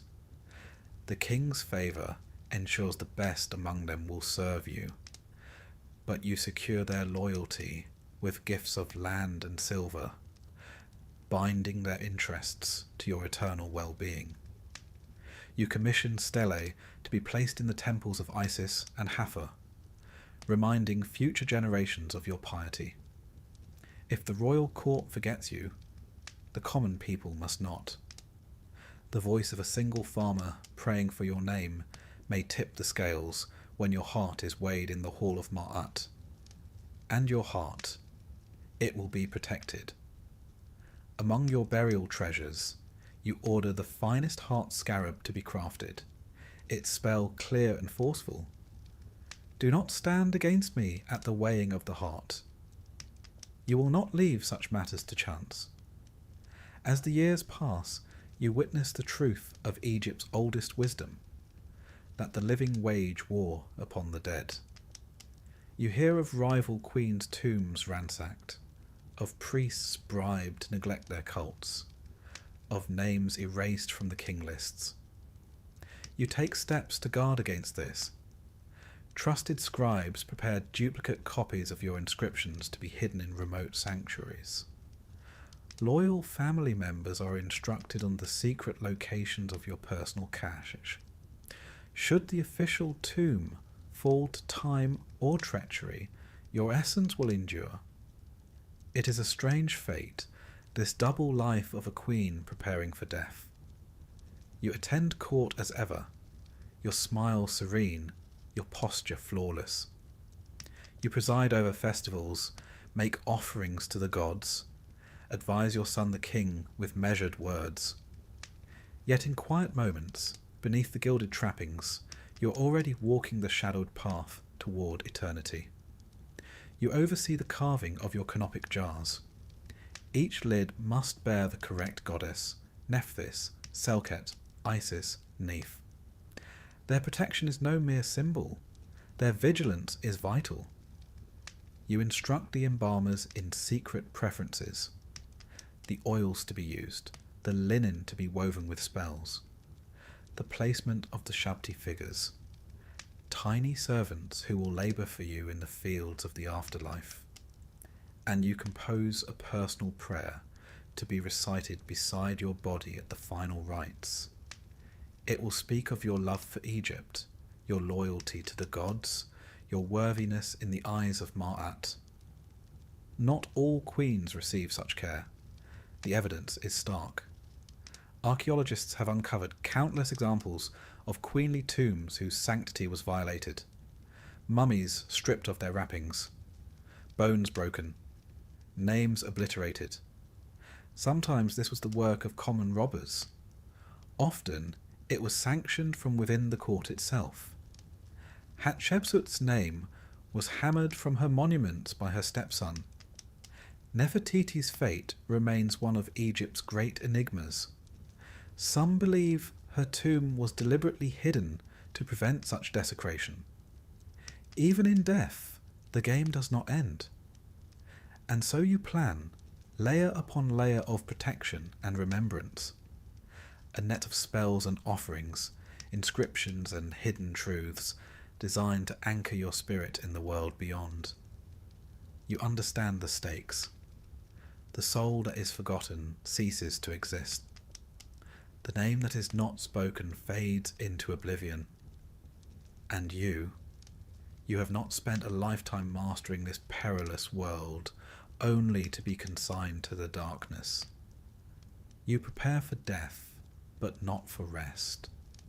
For in Egypt, the afterlife is a realm of struggle no less fierce than the court you leave behind. You will face it with the same will that carried you through the palace intrigues and shifting alliances of the living world. You will not be forgotten. You will not be erased. And as you gaze one last time upon the setting sun, you whisper a final vow beneath your breath. I will endure. There comes a moment, no matter how strong your spirit, no matter how carefully laid your plans, when your breath falters for the final time. The flesh that wore crowns and gold lies still upon the polished stone slab, anointed and wrapped beneath layers of linen and spell. The queen is dead. And yet, is that truly the end? In Egypt, death is a doorway, but not a simple one. Beyond it lies a winding path through darkness and starlight, 1,000 dangers and 1,000 hopes. Whether you cross into the fields of reeds, a land of perfect harvests and unbroken joy, or fade into the black, lost among the restless dead, depends upon more than piety or preparation. It depends upon memory, upon whether your name, your image, your story endure. You knew this. You prepared for it. You wove your legacy into every surface that could bear it. Stone, gold, papyrus, even the whispered songs of temple choirs. But as you now drift toward the western horizon, the final game begins. One played not by you, but by those who remain. Your tomb is sealed with solemn ceremony. Priests chant the ancient spells. Oil lamps flicker in the darkness as the final stones are set. Outside, the mourners wail and scatter sand upon their heads. Your son, now king, promises that offerings will be made for evermore. For a time, all is well. The first year, your mortuary cult burns incense and pours milk upon the altars. Songs are sung in your honour. The weavers of the palace still speak of your grace. The priests of Hathor remember your generous gifts. But memory is a fragile thing. Even now, in the second year, the tides begin to shift. A new great royal wife adorns the palace. Her charms are praised, her likeness commissioned in fresh stone. Courtiers bow low to her now. Your name is spoken less often in the great halls. You are no longer present to remind them. You think of those who managed to defy this slow erosion. Queen Nefertari, beloved of Ramses the Great, whose tomb is a jewel of colour and light. Her image, arms outstretched in prayer, endures across the ages. The queen who became a goddess in the hearts of her people. Or Hatshepsut, whose mortuary temple still rises against the cliffs, defying the attempts of her successor to erase her legacy. Though her statues were broken and her name struck from many records, the grandeur of her works forced Egypt to remember. You dared hope for such endurance. Yet for every Nefertari or Hatshepsut, there are 100 others. Queens whose names are now no more than a faded cartouche on a broken shard, or a mention in a scribe's forgotten account. Already you feel the tremors of erasure. The rivalries you once outplayed still echo in the shadows. The descendants of your enemies whisper to the king, "Why lavish offerings upon one so long departed? Why spend temple resources on a queen of the last reign when new alliances must be forged?" A subtle shift here. a missed offering there. The priests grow tardy in their duties. A scribe fails to copy your name upon the festival lists. You see it unfolding, and there is nothing you can do save hope that the seeds you planted will bear fruit. You think again of Cleopatra VII, a queen who defied Rome, who held emperors in thrall, who ruled with cunning and brilliance. Her end was tragic, her body lost, her tomb a mystery. Yet her name lives on, burnished in the world's memory like a polished gem. Even the might of Augustus could not erase her entirely. This, too, is a form of immortality. But it is not granted to all. In the centuries that follow, your fate may take many forms. Perhaps a young priest, stumbling upon your image in a half-forgotten shrine, will pause to speak your name. A simple act, yet one of profound power. For the Egyptians believed that to speak a name is to make it live again.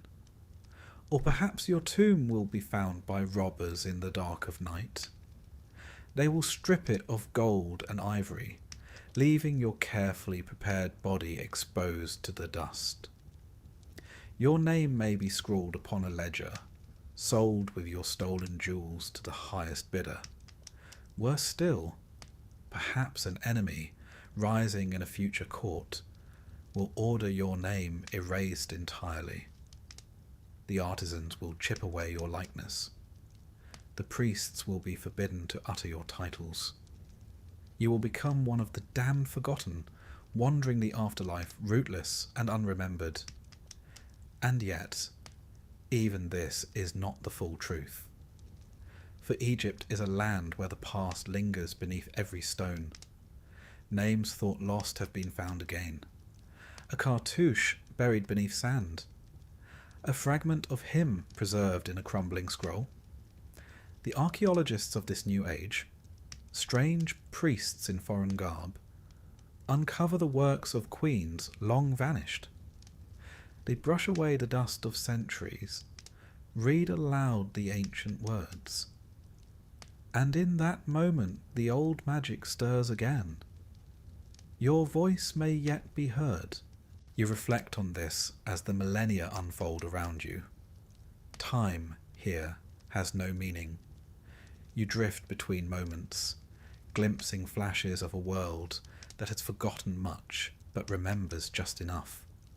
One day, perhaps, a team of scholars will descend into your tomb, torches blazing against the carved walls. They will marvel at the richness of your burial, the artistry of your stele.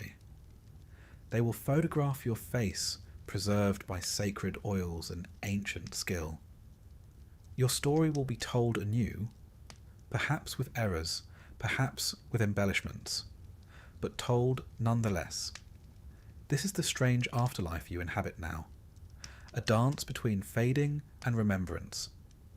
You know that some queens were not so fortunate.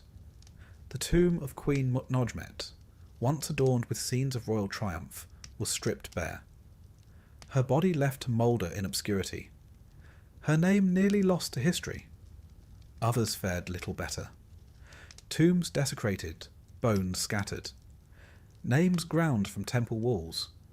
Forgotten entirely, save for a few tantalizing hints in dusty archives. And yet, even they are not beyond hope. For as long as the stones of Egypt endure, there remains the chance of rediscovery. Of a voice, however faint, calling out from the depths of time. And so you watch. You wait. You think of your son, now an old man himself, his face lined with years and cares. Does he still honour your name? Does he instruct his children to do the same? Perhaps, perhaps not. In the end, your immortality lies not only in blood, but in story. You recall the ancient proverb, "A man is not dead so long as his name is spoken." It is a truth deeper than the Nile itself.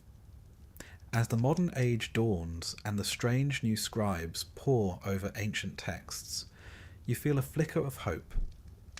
Your cartouche appears in a scholarly tome. A replica of your jewellery gleams in a glass case. A visitor, gazing upon your likeness, speaks your name aloud, imperfectly, but with wonder. And for that moment you live again. You understand now what the priests could never fully grasp. Immortality is not merely a matter of offerings or perfectly recited spells. It is memory, it is story. Queens who transcended time, Nefertiti, Cleopatra, Hatshepsut, grasped this instinctively. They shaped their legacies with words and images powerful enough to echo across the ages. Others vanished without a trace. You prepared well. You fought long.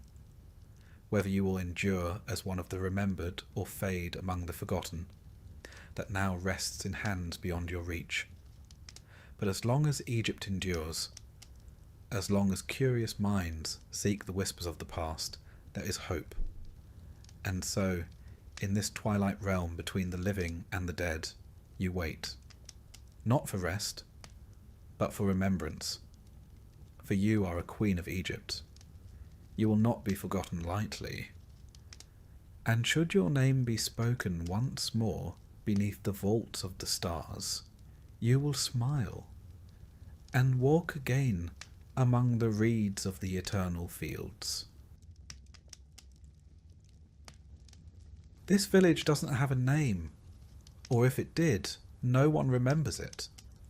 It sits in a shallow valley somewhere in the vague middle of nowhere, a soft crease in the land, just distant enough to avoid roads, records, or royal attention. You wouldn't find it on a map. If you had a map, which you don't, you've never even seen one. Here, the world ends where the trees begin. The forest is thick and slow-moving, like something ancient that's only barely tolerating your presence. The fields stretch outward in irregular patches of green and brown, worked until exhaustion, then worked some more. Somewhere to the north is a river. You've never seen it, but you've heard it mentioned, in the same tone one might speak of dragons or saints. This is where you were born, and where you'll die, maybe 60 steps from one to the other. The homes are rough and slumped, as if the wind has pushed against them too many winters in a row. The walls are wattle and daub, that is, mud, straw, and sticks, carefully woven together and patched endlessly with whatever the weather hasn't taken yet. Roofs are thatched, and they sag under their own weight, always leaking in places you can't quite reach. The village smells like wet wool, smoke, and earth, a sour edge of livestock, a trace of damp rot.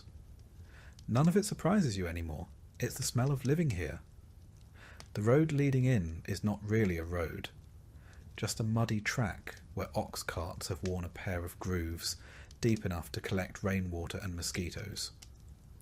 No one important has travelled it in years, perhaps ever. Most days pass quietly. A distant bell marks the hours from a chapel in another village, if the wind carries the sound.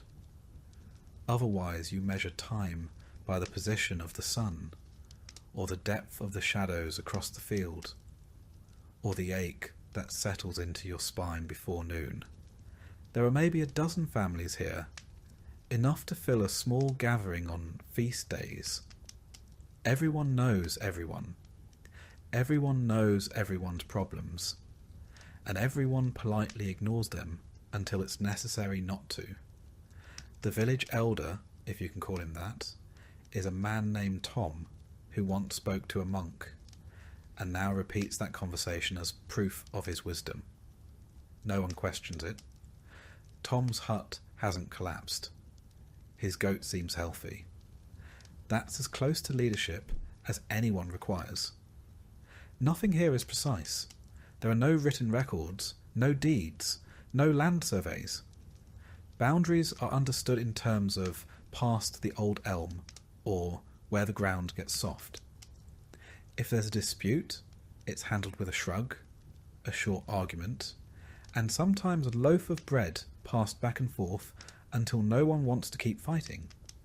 There's no school, no tavern, no inn. If a stranger arrives, it's discussed for weeks. Where did they come from? What do they want? Are they cursed? Do they smell of salt?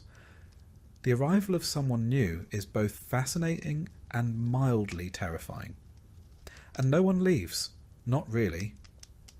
The idea of travel is less a plan than a rumour. You've heard of towns, of cities, of places where stone buildings stretch 2 or even 3 stories high. But those are stories. Like talking animals or women who turn into birds. You can't miss a world you've never seen. The forest is dense. The hills are long. The roads, if they exist, are known more for bandits and bad luck than any promise of arrival. What would you do, even if you reached one of those distant places? You don't speak any other dialect.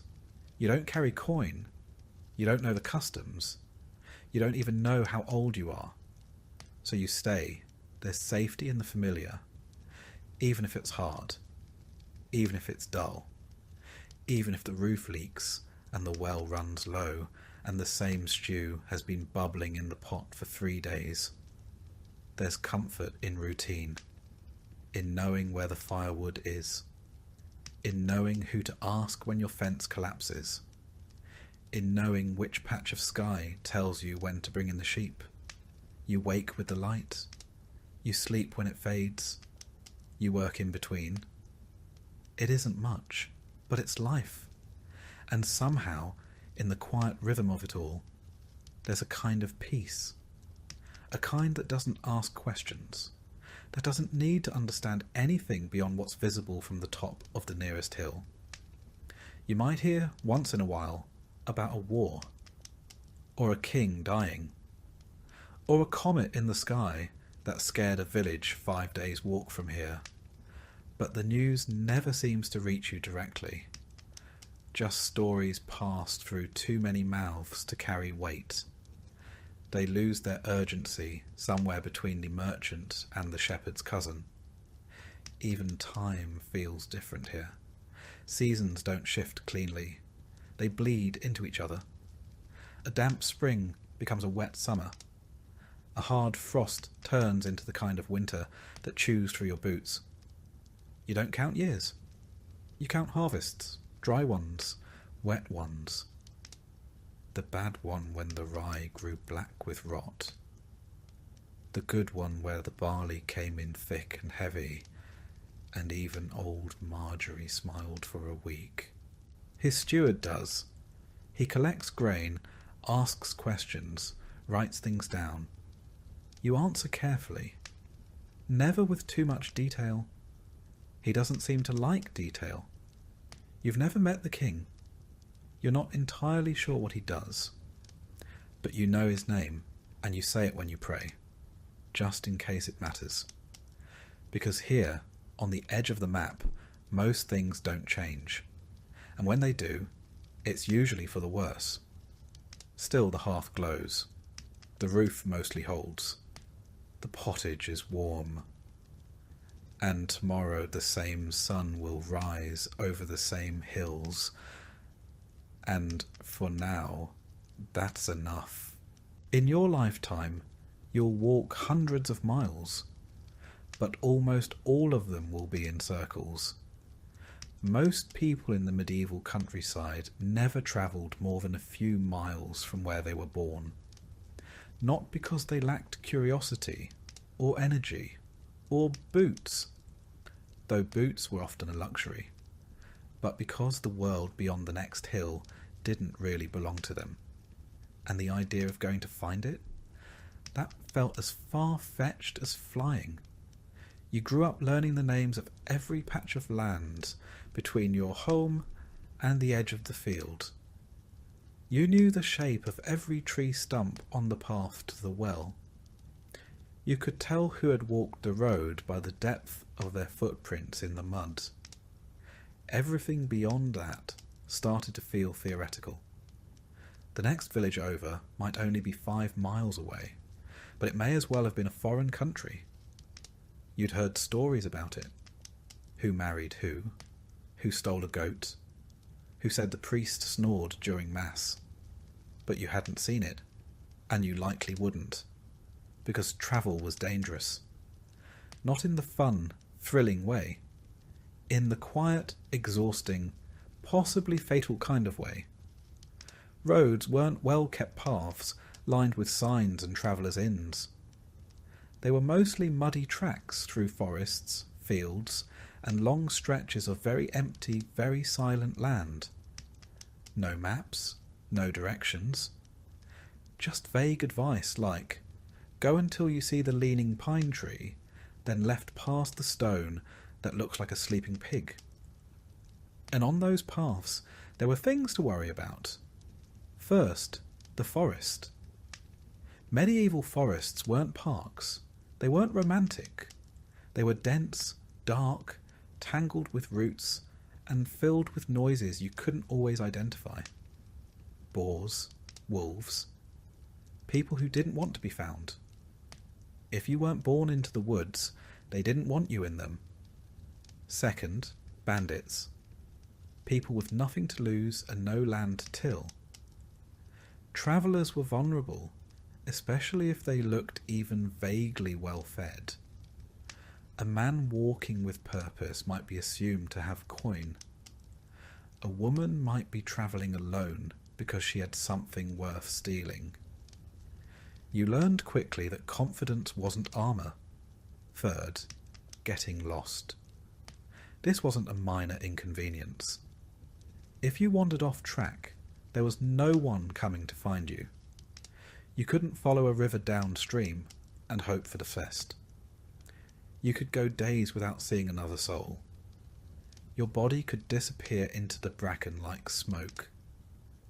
People wouldn't know you were missing until the next feast day, when someone finally asked about you, and someone else just shrugged.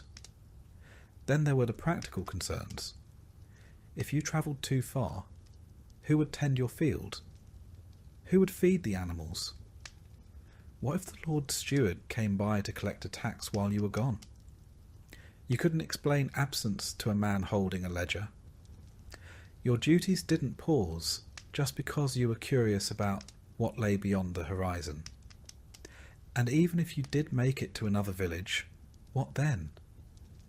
You weren't expected. You weren't welcomed. Outsiders brought problems, disease, crime, strange ideas. You spoke a slightly different dialect, used different phrases, maybe even held your spoon differently. You could be met with suspicion, or worse.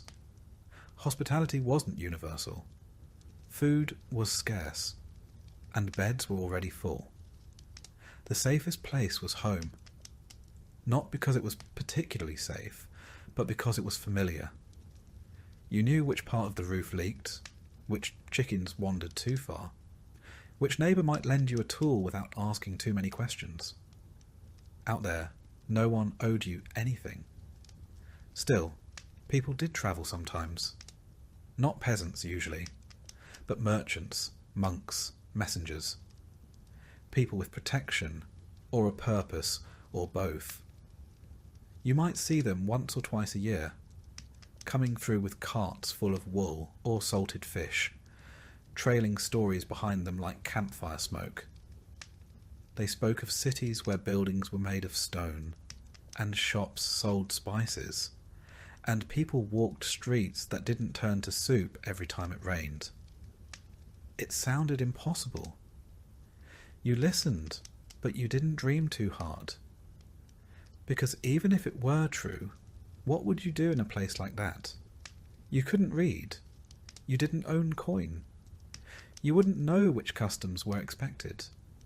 The city could swallow you whole, and no one would even know your name. So you stayed. Not because you were afraid, though sometimes you were, but because you had things to tend, a fence to mend, a niece to watch over, a bit of barley to dry, and a dozen other tasks that all needed doing before the sun dipped below the tree line. And because, truthfully, you didn't need the world to be bigger than it was. The village was enough. It had gossip and conflict and weather and sickness and fleeting joys. It had the rhythm of bells and the turning of seasons and the quiet pride of surviving another day. Sometimes you dreamed of seeing what was beyond the woods, but most days you just hoped the stew wouldn't burn while you fetched water. The village was enough. It had gossip and conflict and weather and sickness and fleeting joys. It had the rhythm of bells and the turning of seasons and the quiet pride of surviving another day. Sometimes you dreamed of seeing what was beyond the woods, but most days you just hoped the stew wouldn't burn while you fetched water. Some people did leave, usually the desperate or the reckless, sometimes the ambitious. A young man might set out in search of work, or adventure, or a cause worth dying for. He might come back with a limp, or a story, or not at all. And when he didn't return, no one said much. Just shook their heads and said, "He went beyond the trees," as if that explained everything. Maybe it did. For those who stayed, life was small, but it was also known. You weren't lonely exactly. You shared your days with family, neighbours, animals, and the land itself. There was comfort in repetition, comfort in the familiar complaints. You didn't need to see a distant city to understand the value of warmth, or taste cinnamon to know the joy of sweet bread, or cross a kingdom to feel love or sorrow or boredom or hope. And as the years wore on, and the aches settled deeper into your joints, and the children grew taller than the fence posts, the idea of travel faded. Not with regret, but with understanding. Some people were meant to move. You were meant to stay. There is no blueprint, no architect, no pile of neatly labelled lumber waiting to be assembled. Just mud and wood and whatever else the landscape hasn't already claimed. Your home isn't a house, not in the way most people think of one. It's more like a compromise between shelter and weather, between effort and decay, between what you needed and what the land reluctantly agreed to give you. You begin with the frame, rough-hewn timbers from the nearest trees, cut with tools that have passed through more hands than you can count. The wood isn't straight. It bends a little, it warps. But you don't mind. Neither are your walls. Once the frame is up, you weave thin branches or flexible sticks between the posts, a process called wattle. It's not elegant. It's not even particularly quick, but it holds together, for the most part, like the rest of your life. Then comes the daub, a mix of mud, straw, manure, and water. You slap it on by hand. You press it between the gaps. You smooth it just enough to keep the wind out and pretend it's deliberate. It dries slowly, cracking in the sun, occasionally falling off in clumps that need to be redone before winter. You get used to the smell. Eventually, you stop noticing it. The roof is thatch, layers of dried straw packed tightly together and tied to the beams. When it's fresh, it's golden, almost pretty. Then the rains come. Then the birds come. Then time comes. The colour fades. The edges fray. Holes appear where you never expected them, and you start placing buckets in places you hoped you'd never have to. You don't shingle it. You don't waterproof it. You just keep patching it until the whole thing threatens to become more patched than roof. At some point, you wonder if it might be easier to live under a cart. The floor is dirt. You tell yourself it's packed firm. And it is, sort of. Years of walking, sweeping, spilling and stomping have turned it into something almost solid. But when it rains, it softens again. When it freezes, it cracks. When the goats come in for the night, it's anyone's guess what's actually underfoot. You might spread rushes or straw to cover it. It helps, a little. But soon the straw gets damp, gets dirty, gets walked into dust. Then you sweep it out and start over. Or you don't. Eventually, the straw becomes the floor, and you accept it as part of the landscape. Windows, technically. Openings in the wall, anyway. Covered with wooden shutters that swing awkwardly and never quite close flush. Glass is too expensive, too rare, too fragile. So the wind comes in. The cold comes in. The sounds of the animals outside come in. And sometimes the animals themselves. There's a single door, usually hung a little crooked, because the frame shifted during the last frost. It latches with a hook or a wooden peg. Not for security, there's nothing to steal, but to keep the chickens from wandering out and the wind from wandering in. Inside, the layout is best described as shared. One room, maybe two, if someone managed to tack on a lean-to or a loft, but usually just one, where you sleep, eat, cook, mend, talk, argue and hope. Everyone lives here.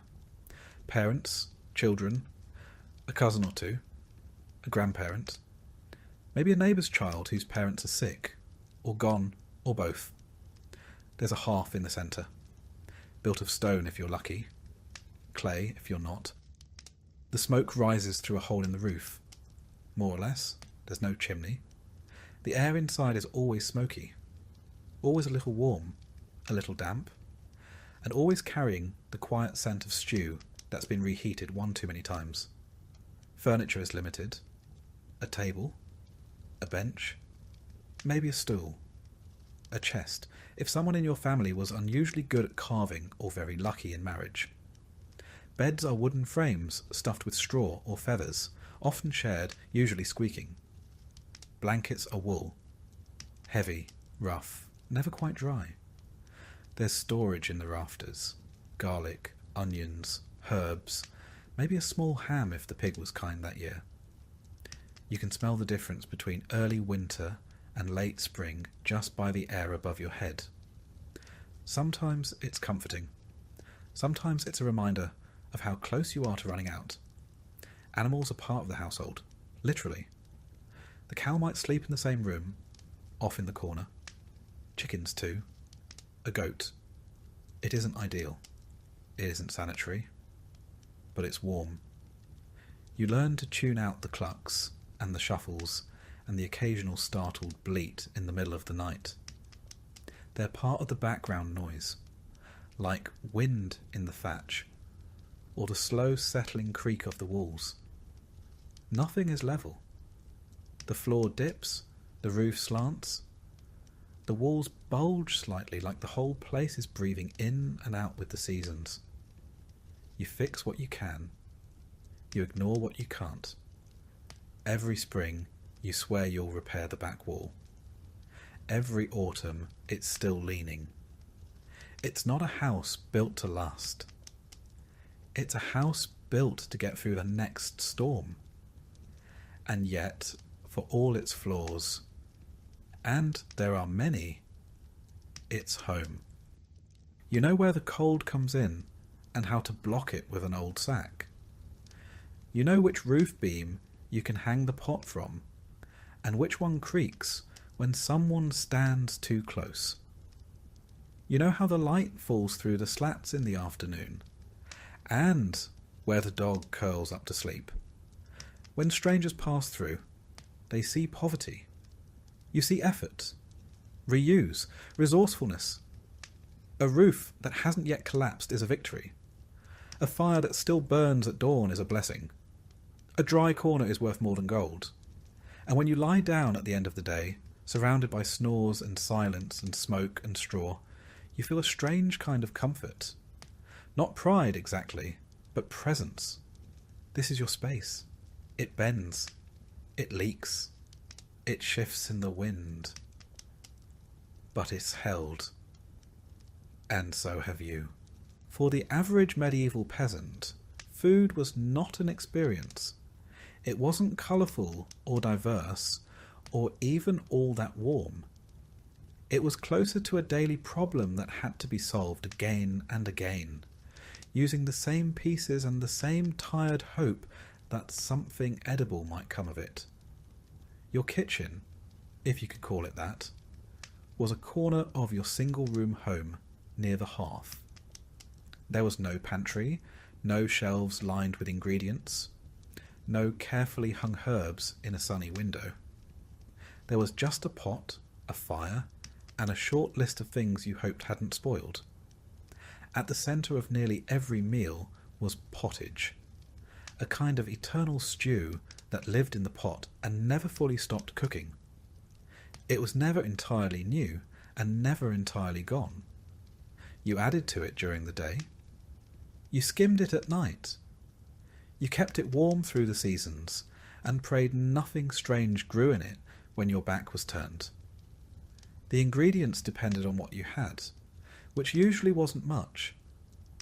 On a good day, pottage might include cabbage, leeks, barley, and a few legumes. Maybe garlic or onions if the harvest had been kind. If it was winter, you used dried beans or peas. If you were especially lucky, a scrap of salted pork might get tossed in. More often, it was just the bone. Even that was valuable. You could boil a single bone for days, hoping it would remember what meat tasted like. The flavour profile was consistent, earthy, grey, more temperature than taste. You didn't eat pottage for the joy of it. You ate it because it was what you had. A warm meal at the end of the day was more than comfort. It was a small victory. The pot itself never really got clean. It was wiped down, sometimes scraped, but rarely scrubbed. The next batch always absorbed the ghosts of the last one. There was no spice to cover it, no vinegar to brighten it. Just a slow, dependable dullness. A taste like boiled history. Bread was the other major player, not soft or golden or inviting, but hard, dense and dark. It was usually made from rye, barley or oats. Wheat, the soft white kind, was for the upper classes. Peasants could barely afford to see it, let alone bake with it. The loaves were small and heavy. They didn't rise much. They crumbled quickly. If you left them out for a day, they could probably double as a weapon, but they filled the stomach and gave you something to soak in your stew. Sometimes the bread was made from questionable flours, chaff, ground up peas, or whatever was left at the bottom of the miller's barrel.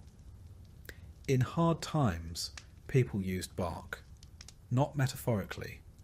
They literally ground up the inner layer of tree bark and mixed it with what little flour they had. The result was famine bread, bitter, dense, and barely digestible. It kept you alive, technically. On days when even flour was scarce, people used trenchers, slices of old bread used as plates. These soaked up stew and were either eaten at the end of the meal or thrown to the animals. Sometimes they were passed down the table to someone of lower status. Bread hierarchy at its finest. Protein was rare, very rare. Chickens laid eggs. Cows gave milk. You didn't eat your livestock unless you had no other choice. When you did, you used every part: meat, fat, organs, bones. The blood was used for puddings. The fat was rendered. The head might become soup. Nothing was wasted. Pork was the most common meat when it was available. Pigs were efficient, and their salted fat flavoured many dishes, often turning something barely edible into something vaguely pleasant. But pigs were slaughtered only when necessary.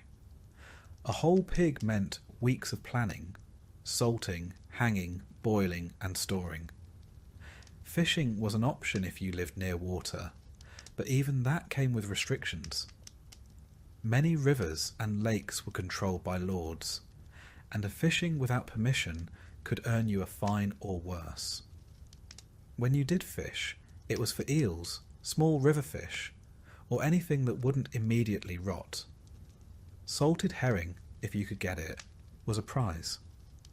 The church dictated a fair bit of your diet too. On Fridays and during Lent, meat was forbidden, so you pivoted to fish or went without.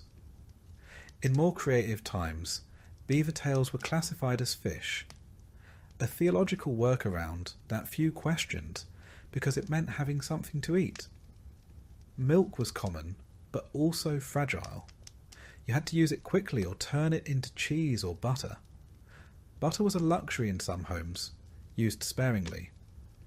Cheese was harder, tangier, and often quite dry. If you had a few good rounds stored away, it meant the cow had been generous that year. Dairy, though useful, didn't always agree with people, and refrigeration didn't exist. Sour milk was used anyway. Butter went rancid, cheese moulded.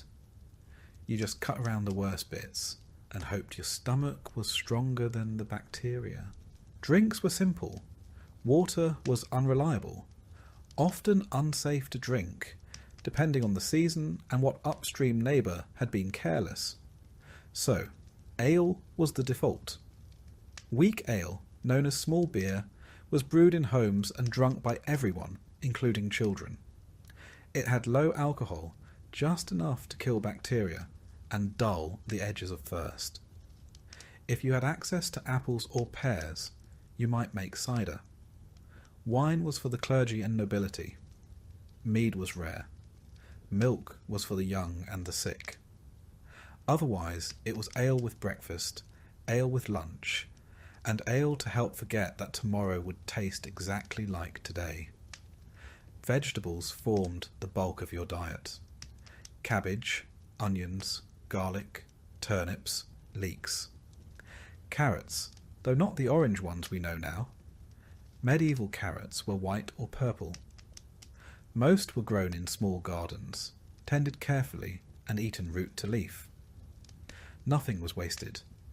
The tops of turnips might be boiled into greens. The skins were composted or tossed into the fire. Fruit was seasonal. Apples, mostly. Maybe some berries or wild plums. If you dried them, they lasted through winter. Otherwise, they were eaten fast.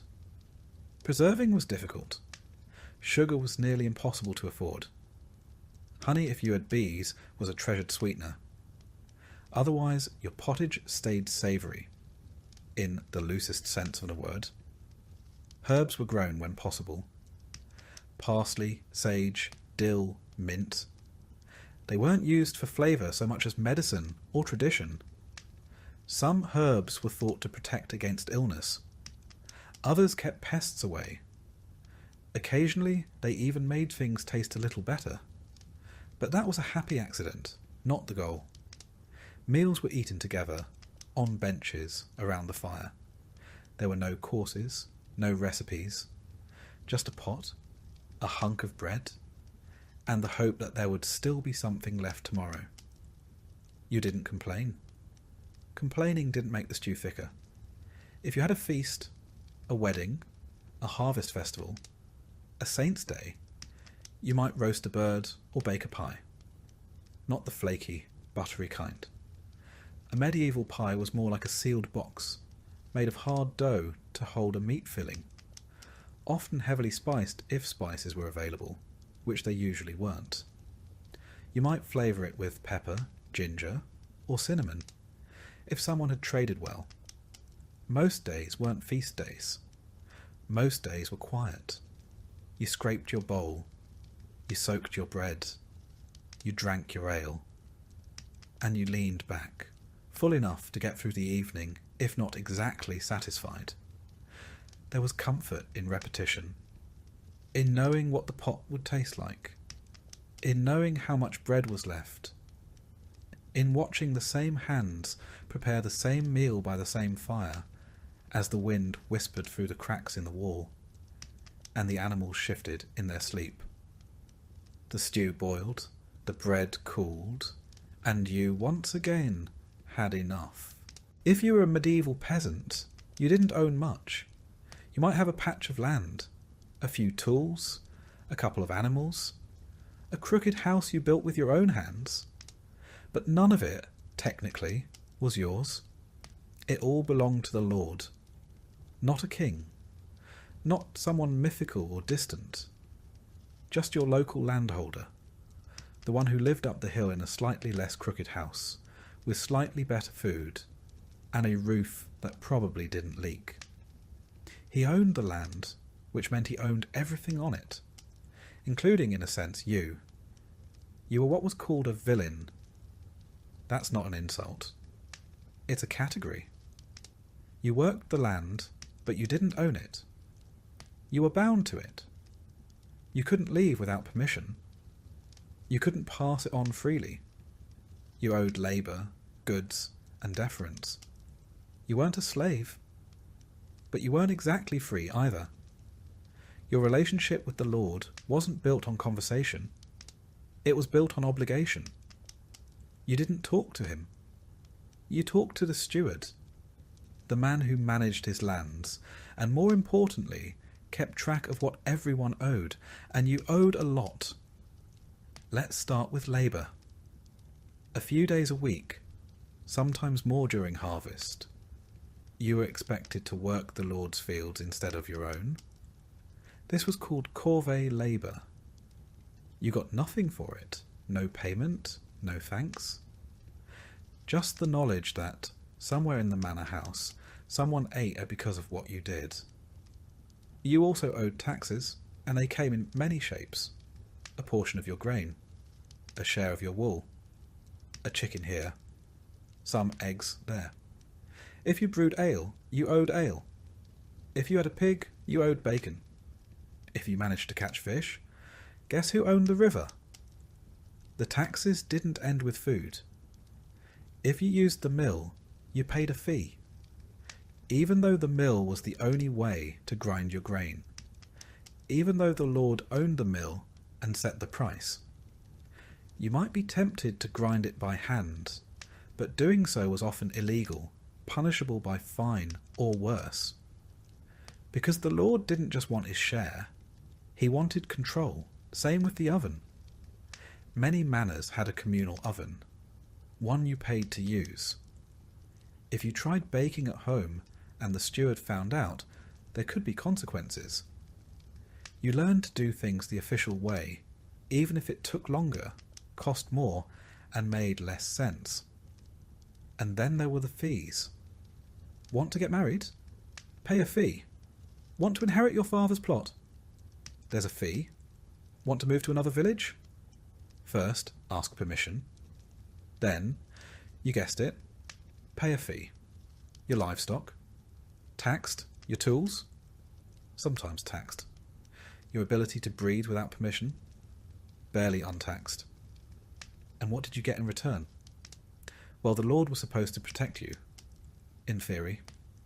If bandits attacked, or if a rival noble invaded, the Lord had men at arms who could fight. If famine struck, he might distribute grain from his stores, though rarely for free.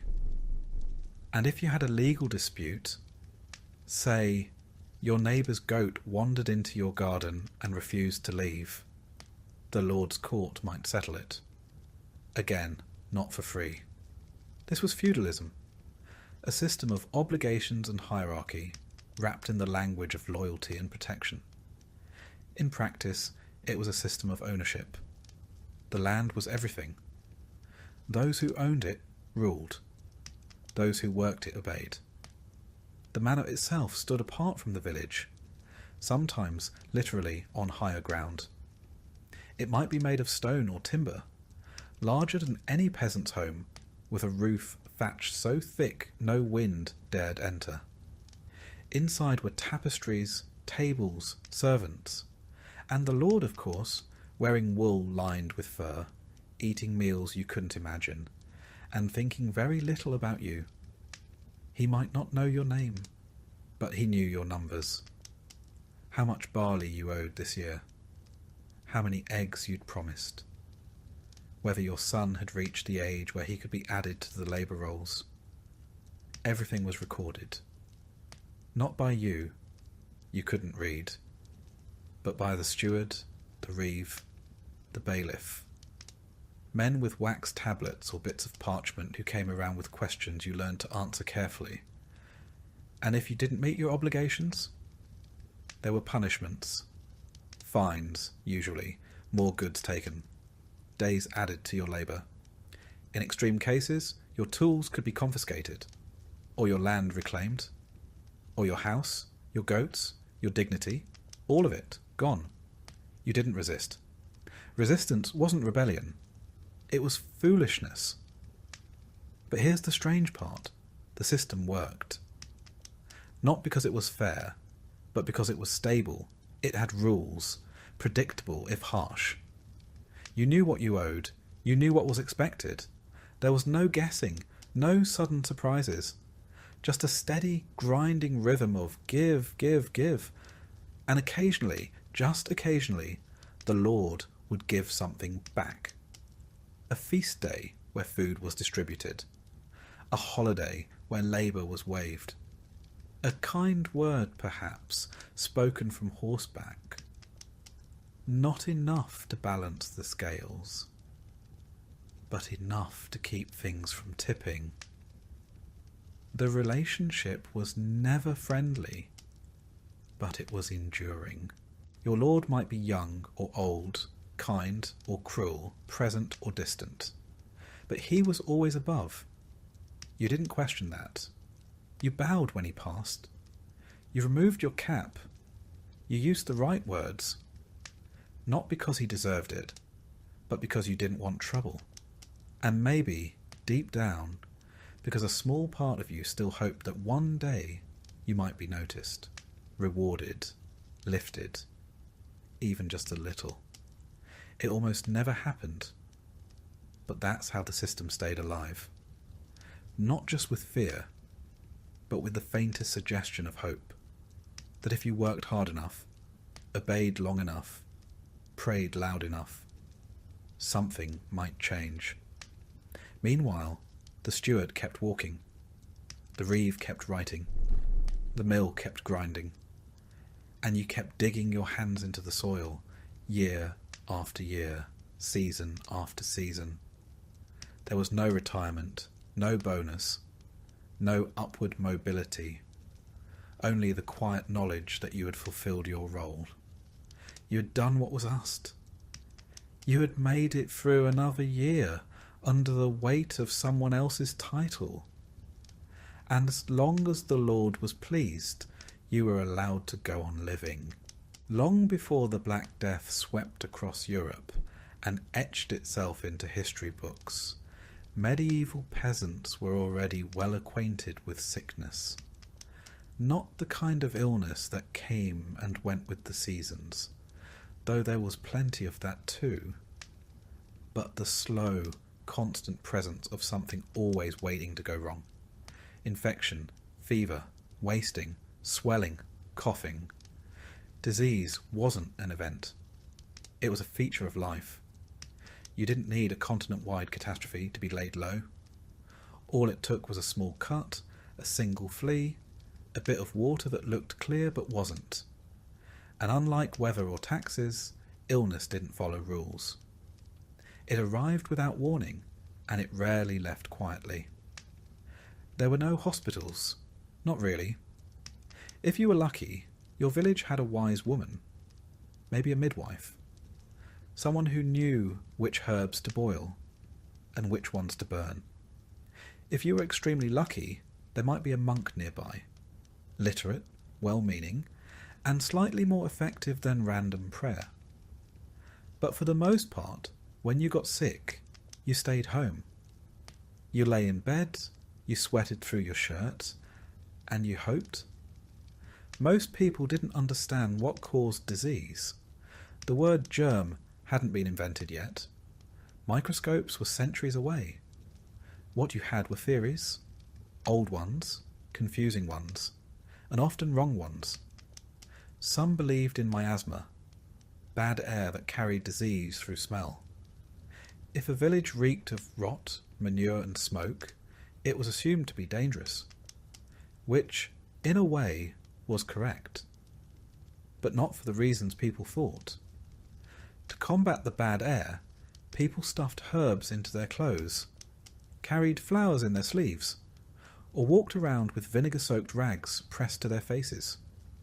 Not pleasant, not helpful, but deeply believed. Others blamed divine punishment. Illness came from sin, from impure thoughts, disobedient acts, or general moral decay.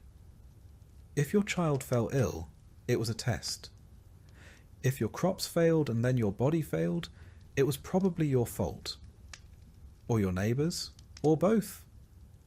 There were local traditions too. Some thought illness came from the evil eye, a glare from someone jealous or angry. Others blamed moon phases, animal spirits, or grumpy saints. One particularly popular explanation was that sickness entered the body through the soles of the feet. The solution? Boil them, and if that didn't work, burn something nearby, possibly your mattress. The cures were as strange as the causes. If you had a fever, you might be bled. A local man would arrive with a blade, a bowl, and more confidence than training. Sometimes leeches were used, sometimes sharp stones. The idea was to balance your humours: blood, phlegm, yellow bile, and black bile. If they were out of sync, so were you. No one ever saw these humours, of course, but they were blamed for nearly everything. For swelling, there were poultices, smears of mashed herbs, mud, or even bread, wrapped in cloth and tied to the body. Some worked, most didn't. A few made things worse. But the important thing was that something was being done. If your stomach ached, you might chew on charcoal. If you coughed blood, you might drink wine mixed with crushed pearls. If your eyes blurred, someone might whisper a prayer while blowing smoke over your head. If your leg turned black, you were probably out of options.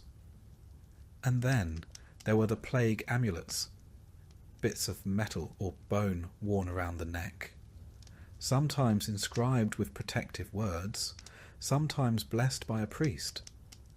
Some people buried onions in the corners of their homes.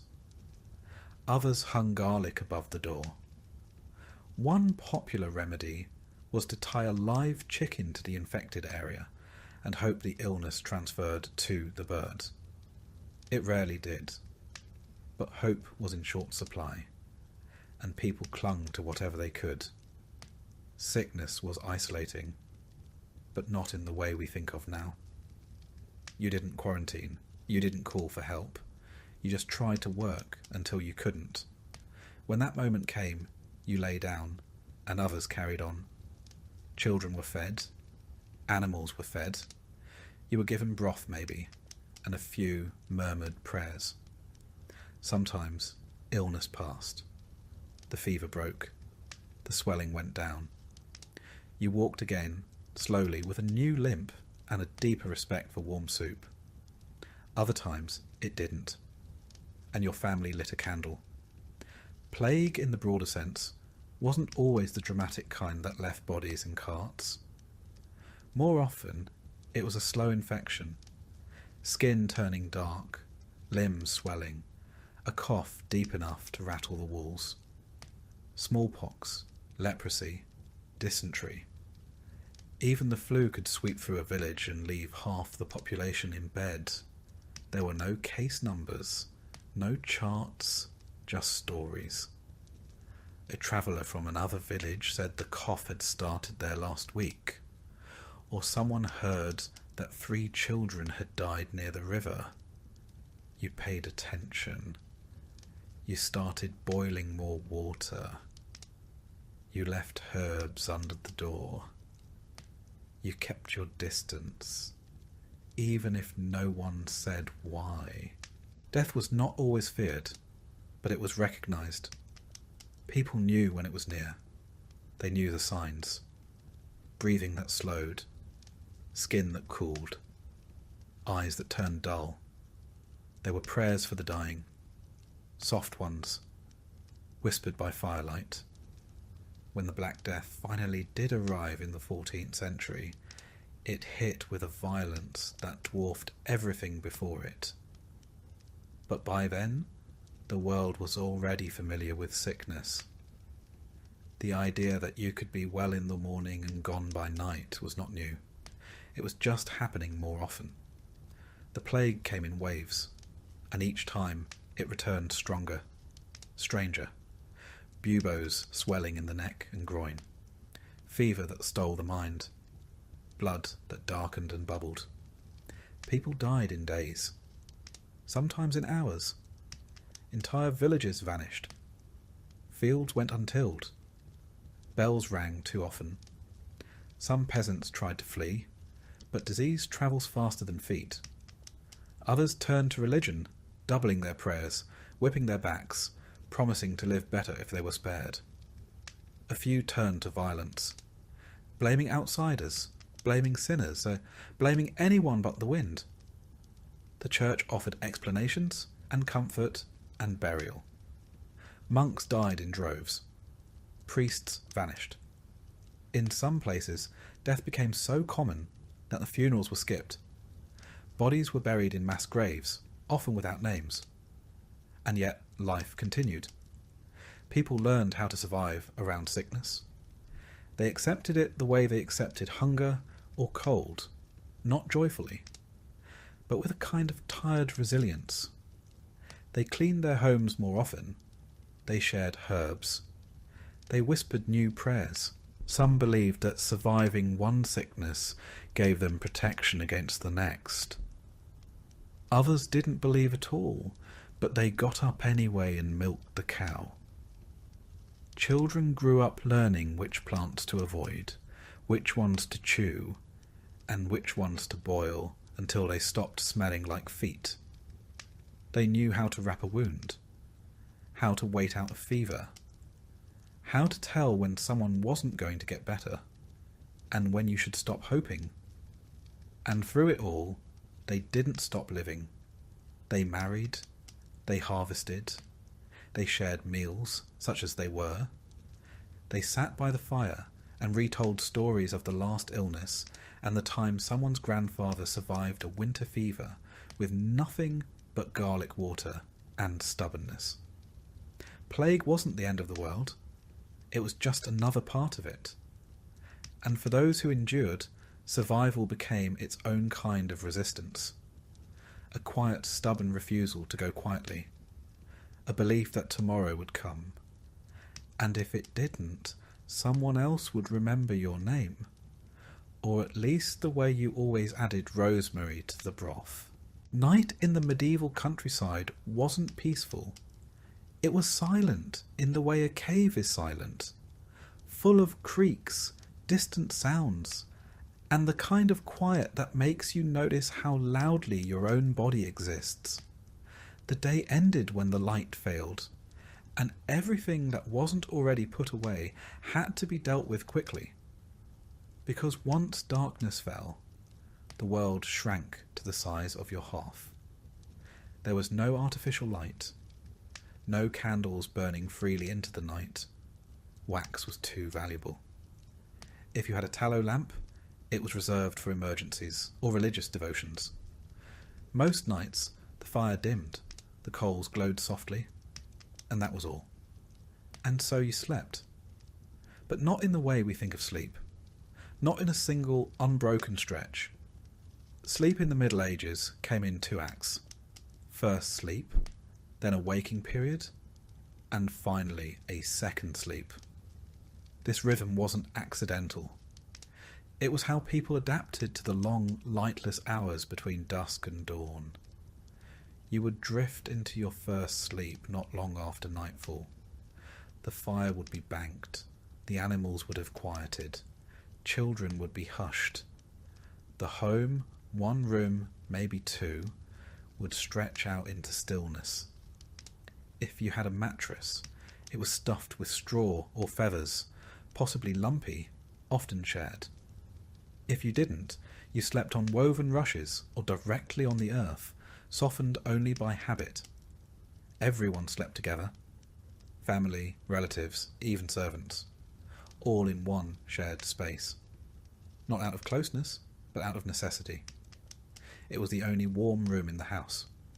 On the coldest nights, even animals were brought inside. A goat near the door, a dog curled by the hearth, chickens in a basket. Warmth was more important than boundaries. There was no privacy.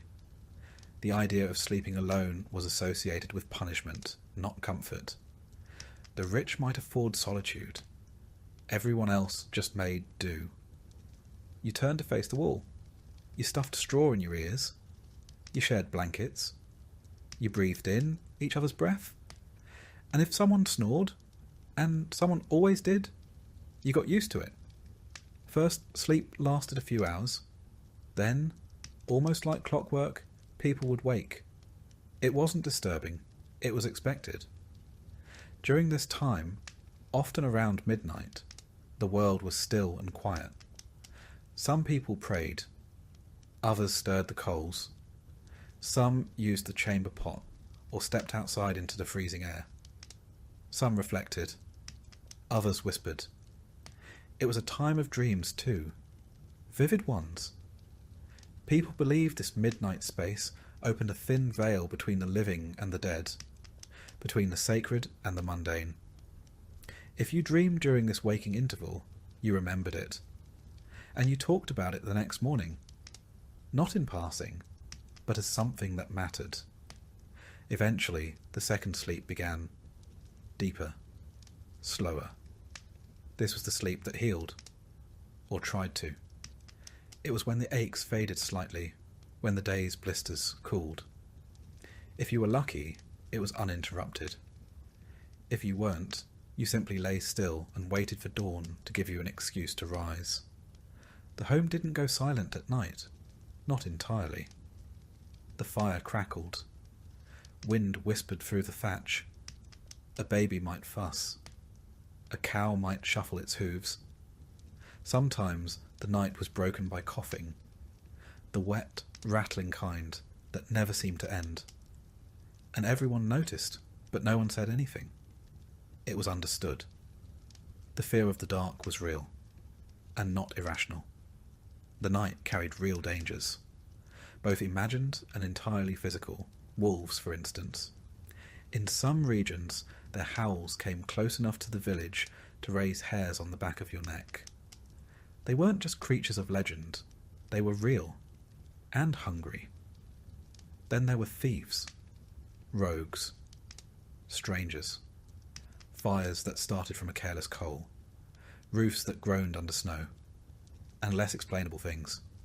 Ghosts, spirits, demons, witches. You didn't talk about them openly, but you knew they were out there. To protect the household, you followed rituals. You placed iron by the door, made the sign of the cross above the hearth, whispered protective blessings over the straw mattress, hung herbs, rosemary, sage, rue, above entryways. Sometimes you tied a bit of string around a child's wrist, just in case. Even with protection, some families believed that sleep left you vulnerable, that the soul wandered while the body rested. So people tucked in carefully, covered mirrors, faced the bed toward the fire, avoided sleeping with their feet pointed toward the door. The cold was its own enemy. It seeped through walls, through thatch, through poorly sealed doors. People didn't sleep under mounds of blankets. They layered wool, fur, cloaks, tunics. The idea of undressing for bed would have seemed absurd. You slept in your clothes, sometimes in your boots. There was a comfort to sleeping next to others, but also discomfort. Someone always shifted. Someone always murmured. There were elbows, knees, the occasional surprise from the family dog. But this was normal. You didn't expect silence. You expected closeness. And in that closeness, you found a strange kind of security. You heard your father breathe, your child twitch, your grandmother mutter a prayer in her sleep. It wasn't peaceful, but it was human. It was shared. When you dreamed, your dreams mattered. A field of wheat might mean prosperity. A snake, illness. A broken tooth could mean death. You learned to interpret these things. Or you found someone who could. The village had dream readers. Not officially, but everyone knew who to ask. The church had its own ideas. It warned that some dreams were from the devil. That sleep was a time when temptation could slip in. You were told to pray before bed, to avoid certain thoughts, to keep your soul ready in case the night was your last. Because it could be. People went to sleep and didn't wake up. Illness could take hold while you rested. A fever could rise. A cough could deepen. And by morning, someone might be gone. Quietly, as if stolen. This uncertainty gave every morning a slightly reverent tone. When the light returned, and the rooster cried out, and the coals were stirred back to life, it meant you'd survived again. You sat up slowly. Every joint reminded you of your age, no matter how young you were. The cold bit your nose. You wiped your face. You looked around and counted bodies. Everyone who stirred was accounted for. Everyone who didn't was checked on. And then, once the living were confirmed, the day began. Water was fetched, bread was prepared, animals were fed. The dream you had, if it was important, was shared, and the memory of the night faded, not erased, just softened, folded into the next stretch of time. In winter, sleep came early and stayed late. In summer, it shortened, but the rhythm remained. First sleep, a waking hour. Second sleep, a world without clocks, but not without routine. And for all its discomfort, there was something grounding in that rhythm. Something honest. You didn't aim for comfort. You aimed for endurance. And if you happened to find rest along the way, a moment of warmth, a particularly quiet night, a dream that didn't leave you afraid, that was a gift. One you didn't question. One you didn't expect again too soon. Some years, you're simply hungry. Other years, you're in a famine. It's not the same. Hunger is manageable. It has rules. You stretch food. You ration. You hope. But famine breaks the rules. It's when the fields fail, the root cellar is bare, and there's no more pretending that next week will be better. It's when food becomes an idea more than a substance. In a medieval village, you often saw it coming. It started in the spring. Too much rain, or none. The barley came up patchy. The beans flowered, then browned. The cabbages cracked open too early. The wheat heads stayed stunted, bowed like they were already mourning something. You noticed. Everyone did. At first no one said it, but the looks were exchanged, the calculations made, quietly, internally. How much is left from last year? How much seed can we keep? How much can we afford to eat? The answers were never good. The hardest part was knowing what to do next. Not in winter, but in summer. Because that's when you had to choose between planting the seeds or grinding them into flour, between saving for a harvest that might never come, or feeding your child one more bowl of something warm. And so the portions began to shrink. The stew got thinner. The bread got smaller. The bowls didn't come back empty. They just came back less often. You didn't panic. Not yet. You told yourself this happened once before, or that another village might have extra, or that the manor stores could fill in the gaps. Hope was still on the table, just not much else. By August, it became harder to ignore. By September, it became impossible. You stopped feeding the animals first. Chickens were quiet. The goat's bleating grew hollow. The dog, if you had one, stopped barking and started following you more closely, like it understood it was next. Bread became ritual. One loaf split 5 ways. Everyone chewed slower. No one commented on the crust. Even the smallest crumb was swept up with reverence. The stew was now mostly water. If it had colour, it was from the pot. You boiled weeds. You ground roots. You pulled up things you didn't recognise and hoped they weren't poisonous. Some weren't. You didn't sleep through the night. Not because you were afraid, but because your stomach reminded you, every few hours, that it was still empty. The children asked fewer questions. That's how you knew it was real. They didn't ask when the bread was coming. They didn't ask for honey. They didn't beg for stories. They sat close to the fire and stared. They learned how to wait. And your neighbours? You stopped seeing them outside. The village quieted. No more laughter in the lane. No more arguments about sheep. Just the occasional cough or crack of firewood. Famine didn't make people cruel. It made them silent. Sometimes someone would bring back a rabbit, or a bird, or a handful of acorns that could be soaked and ground. You chewed them even when they still tasted bitter. You smiled anyway. Not because it tasted good, but because it was something. You tried not to resent the manor. Sometimes they gave grain. Sometimes they didn't. The steward came around less. That was good and bad. Good, because he wasn't there to take anything. Bad, because he wasn't there to help either. His silence said more than words ever could. The church did what it could. Bread after mass. Alms for the poorest. But they too were stretched. You prayed more. Not out of faith, but out of repetition. Words are easy when your hands are too tired to do anything else. Some left the village entirely, packed up and wandered to find work or food or God. Some returned. Some didn't. You never asked what happened. You were too tired. The body changes in famine.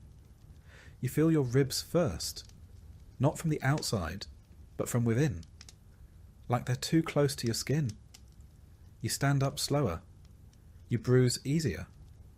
You wake up with your hands clenched, like they're still gripping tools you can't afford to use anymore. And the cold hurts more. The fire is your best friend. You spend more time tending it than you ever did cooking on it. You sit close. You sleep facing it. You feed it even as your belly goes empty. Because heat is the one luxury you can still provide. By now you've eaten everything that could be eaten. The roots, the weeds, the dried beans, the stale flour. You've boiled bones 3 times over. You've soaked bark. You've baked famine bread that cracked your tooth. And when the food was gone, you looked to the things that weren't food, but might become food in the right light. Leather, boiled and salted. Not delicious. Not satisfying, but technically chewable. You found a rat once.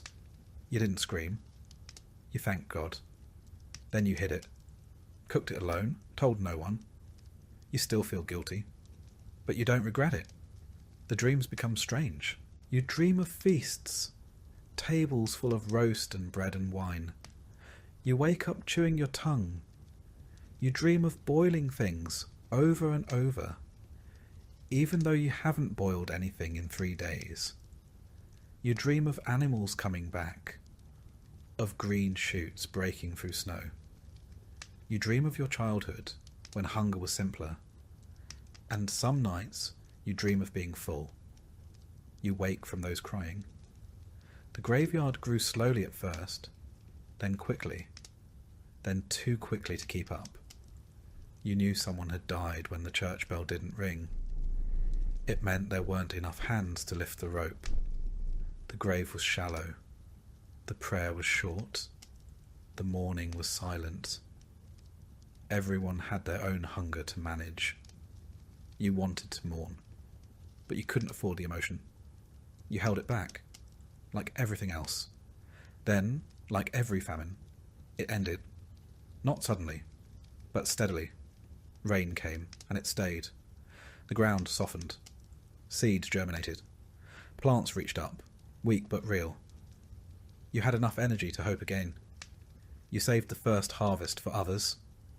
Children first. Elders next. You took the smallest bowl. You smiled as you passed it. And when the first good loaf came out of the oven, cracked on top, dark on the bottom, you stared at it before you ate.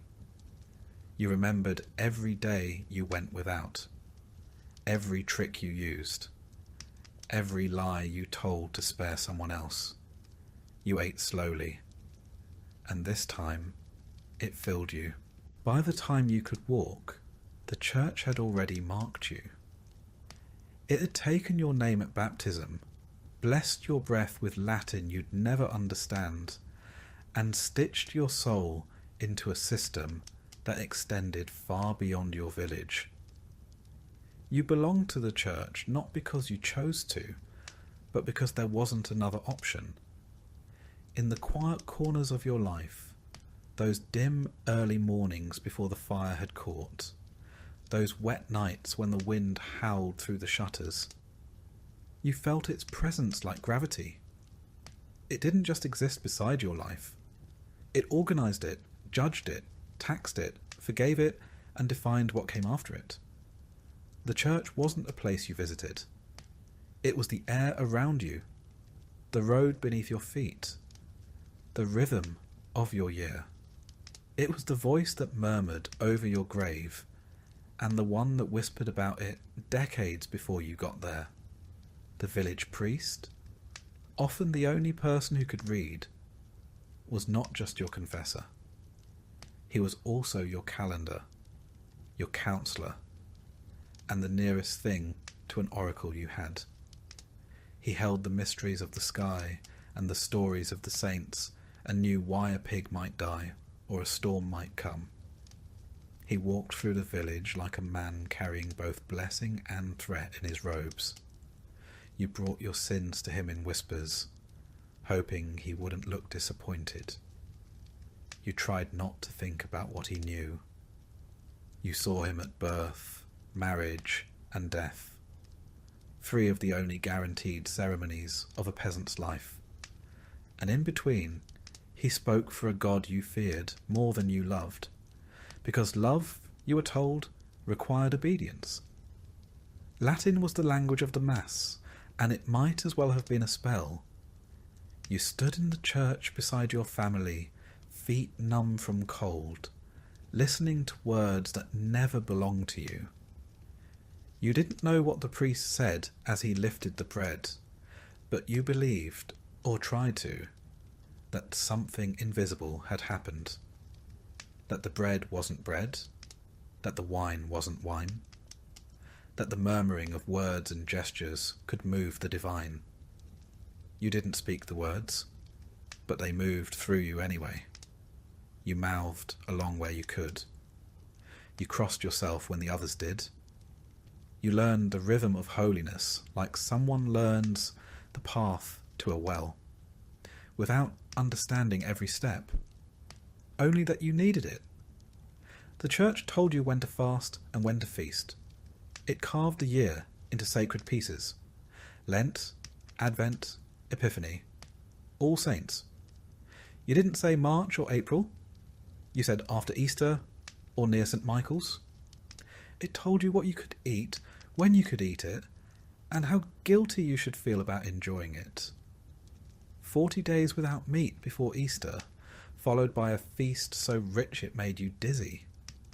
Friday fish, even if you lived nowhere near water. Almond milk for the wealthy. Turnips and cold broth for everyone else. On saint days, you shared what you could. On fast days, you imagined what you couldn't. But even when your bowl was empty, your plate was full of rules. Your calendar wasn't just for prayer, it was also for payment. The church collected 1/10 of your yield, no matter the season. Grain, eggs, wool, chickens, cider. If it came from your field or your body, it had a price. You gave because it was God's portion. That's what you were told. But God didn't collect it. The priest did. Or the steward, with his ledgers and his silent nods. You watched your best barley carted off to the tithe barn, which was always bigger than your home. You saw your neighbours hand over their last sack of oats while the priest prayed for mercy they'd just paid for. And when the harvest failed, when the rains came too late, or the frost too early, the demand didn't change. You owed what you owed. Sometimes they let you pay in candles or labour. Sometimes they didn't. Sometimes the debt grew so heavy it bent your back even when you stood upright. But the church didn't just take. It gave too, though not always in the way you wanted. It gave stories. It gave structure. It gave reasons. When your cow died without cause, the priest told you which saint to pray to. When your child fell ill, he told you it might be a test or a punishment or the devil slipping in through a crack in your belief. He offered blessings and sacraments, told you to light a candle or visit a shrine. Sometimes he gave you a scrap of relic, an old bone, a tooth, a ribbon soaked in some forgotten martyr's blood. You held it like treasure. Sometimes it worked. Sometimes it didn't. But even when it didn't, it was better than nothing. There were saints for everything. Saint Apollonia for teeth. Saint Isidore for ploughing. Saint Sebastian for plague. You didn't know where they were buried or when they lived. You only knew their names and what they could fix. Their stories were half memory, half magic, told in flickering firelight by people who weren't sure where truth ended and legend began. You called on them when you had nothing else. You whispered their names as you stirred the pot or knelt in the field. You made deals with them, promised bread or fasting, or a pilgrimage if only they'd help you this once. Sometimes they did, or seemed to, and that was enough to ask again. Pilgrimage was a holy journey, but also a way to leave. For a few days, you stepped outside the same 5 miles you'd lived your entire life. You walked roads you didn't know, toward shrines you'd only heard of. You carried your prayers with you, strapped to your back, clutched in your hands. You slept under hedges or in the corners of barns. You arrived footsore and raw, stood before a bone or a statue, and hoped something would shift inside you. Sometimes it did. You returned not healed, but changed, or at least tired enough to believe you had been. Even death was a ritual choreographed by the church. When you felt it near, you sent for the priest. He came with oil and words. He touched your forehead, prayed over your body, tried to ease your soul into what came next. Your family gathered. The candles were lit. The bell might ring if someone had the strength. You were buried on sacred ground, beside others who had walked the same path. And then came the masses. Your family lit more candles, paid for prayers, hoped the priest remembered your name in his chants. Because even in death, there were debts. The church taught that your soul might not go straight to heaven. It might linger in purgatory, a shadowed hallway between suffering and salvation. You could wait there for years, or centuries, or longer, unless someone helped, unless someone prayed, paid, lit enough candles, said your name often enough to pull you through. And so your family paid what they could. The poor gave bread, the rich gave land, all to shorten a stay in a place no one had seen, but everyone feared. Because fear too was part of the church's gift. The church explained the world when no one else could. It told you why the rains failed, why your child didn't wake, why illness took the young and spared the cruel. It told you that suffering had purpose, that obedience had reward. It gave you structure in the middle of chaos, and that structure, even when it burdened you, gave you peace. Not comfort, always, but peace. You never questioned the church's power. Not seriously, not out loud. You might grumble about the tithe or curse when the priest looked the other way, but you never stopped showing up. You didn't stop kneeling. You didn't stop crossing yourself when the bell rang. Because if the church wasn't right, then the world had no shape at all.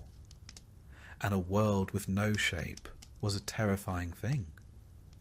Even when the priest drank too much, even when the bishop demanded too many taxes, even when the indulgent seller passed through town with a cart full of promises and a purse full of coins, you still believed, or you acted like you did, which, in the end, was mostly the same, because belief was less about what you thought than what you did. You didn't understand the Latin, but you understood the structure. You stayed inside it because it was the only way forward. And when you died, you hoped the bells would ring, and the candles would burn, and your name would be said often enough to matter. You hoped the saints still listened. You hoped your sins had been counted and forgiven in equal measure. You hoped the church, in all its weight and mystery and dust and gold, would carry you the rest of the way. You might think that after everything they endured, after the famines and plagues, after the tithes and taxes, and the heavy boot of the manor's authority, peasants would have risen up more often, that the weight of centuries of suffering would have built up until it cracked the walls of their villages, until one cold morning the frost would thaw, and something inside them would snap. You might think they would have gathered in fields and marketplaces, tools in hand and fire in their hearts, shouting that they would kneel no longer. But they didn't. Not often, not for long, and never all at once. There were revolts, yes, the peasants' revolt in England in 1381, the Jacquerie in France a few decades earlier. Small uprisings scattered across Europe like stones thrown into a still pond. Angry voices in places where the lords had taken too much, pushed too hard, taxed one coin too many. Sometimes the spark caught. A tax collector's house burned. A steward run out of town. A banner lifted. But those fires burned fast and were snuffed out even faster. They ended in executions, in gallows built in village squares, in silence heavier than the one that came before. The world didn't change. The grain still had to be sown. To understand why peasants didn't revolt more, you have to stop thinking of them as naive or cowardly. They weren't. They were survivors. Not of single tragedies, but of unbroken hardship, sustained year after year. They lived in a world of low ceilings, where hope was something rationed like grain. They didn't lack courage, they lacked margin. In a life where every day was spent just trying to keep the roof patched and the soup warm, there was no space left for rebellion.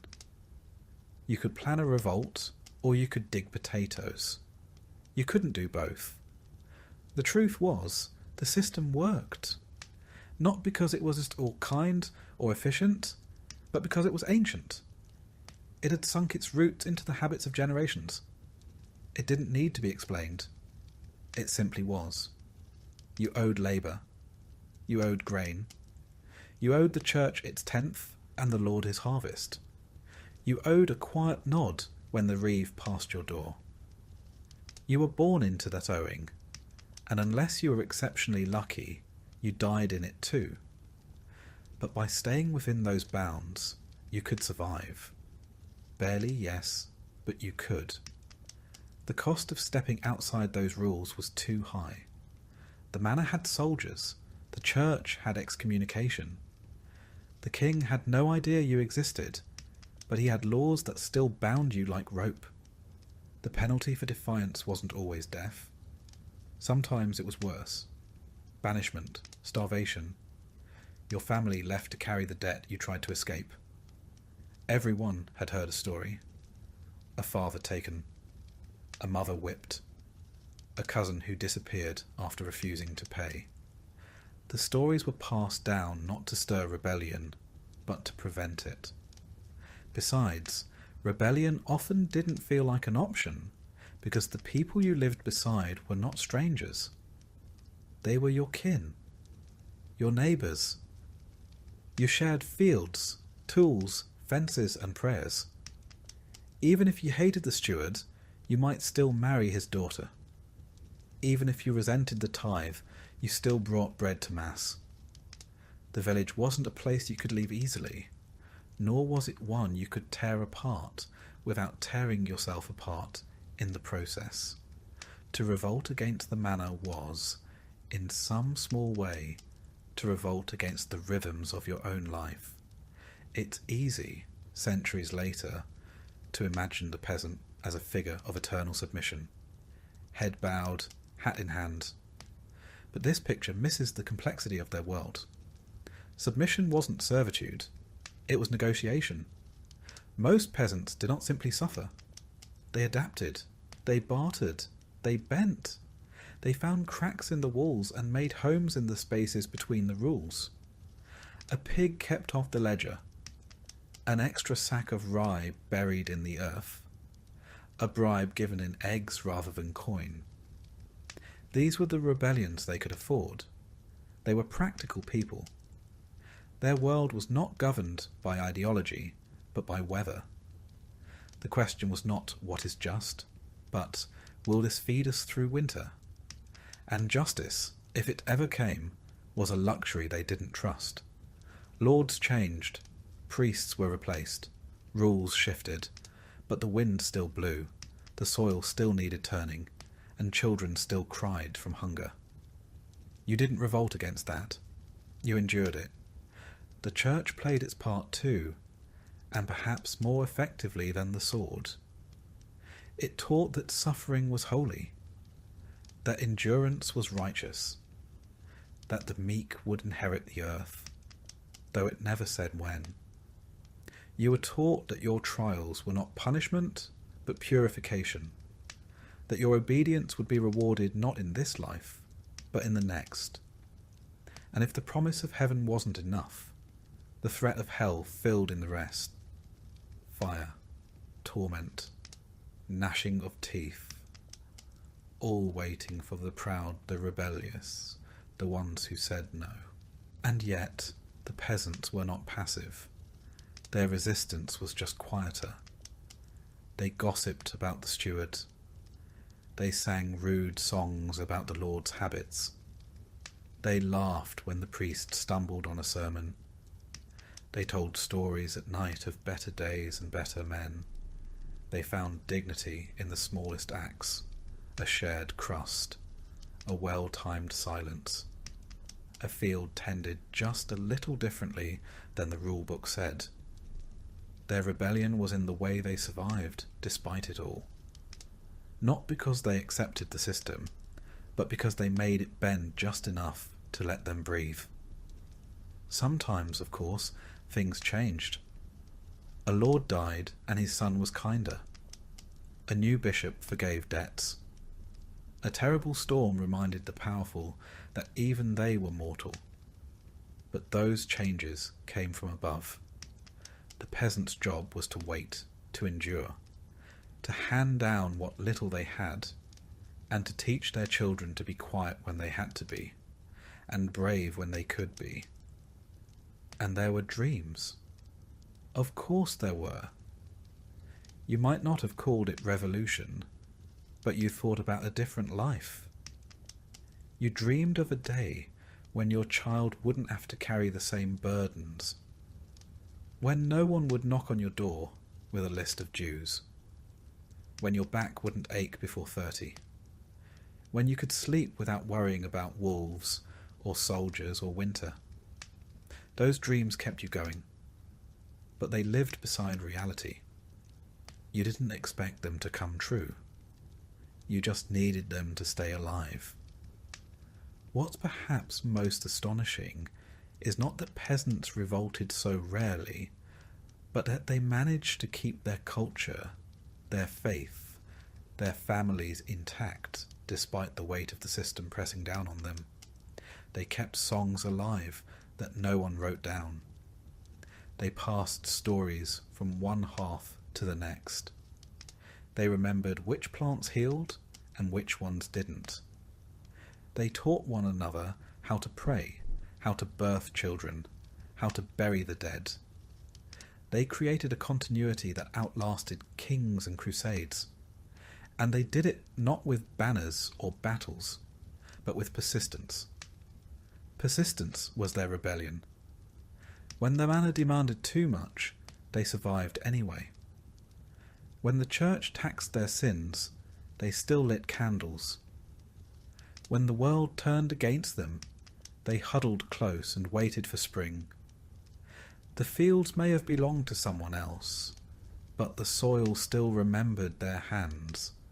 Revolution didn't live in them the way it would in later centuries, in the speeches of radicals or the slogans of crowds. But there was a different kind of strength in the way they endured. To live a life of hardship without letting it harden you completely was its own kind of defiance. To kneel, not because you were weak, but because you knew you could rise again tomorrow. That, too, was a form of resistance. And so they endured, quietly, without monuments or songs written in their names. They endured in the rhythm of the plough, in the smoke rising from cottages at dusk, in the lullabies sung beside dying fires. They endured in stories whispered to children who would grow up and tell them again. History often forgets them, or folds them into a footnote beneath kings and conquests. But the peasants were the thread that held the tapestry together. Without them, there would have been no harvests, no cathedrals, no armies to march under banners. They built the world even as they were kept from owning it. They may not have overturned their lords, but they outlasted them. And maybe that is revolution enough.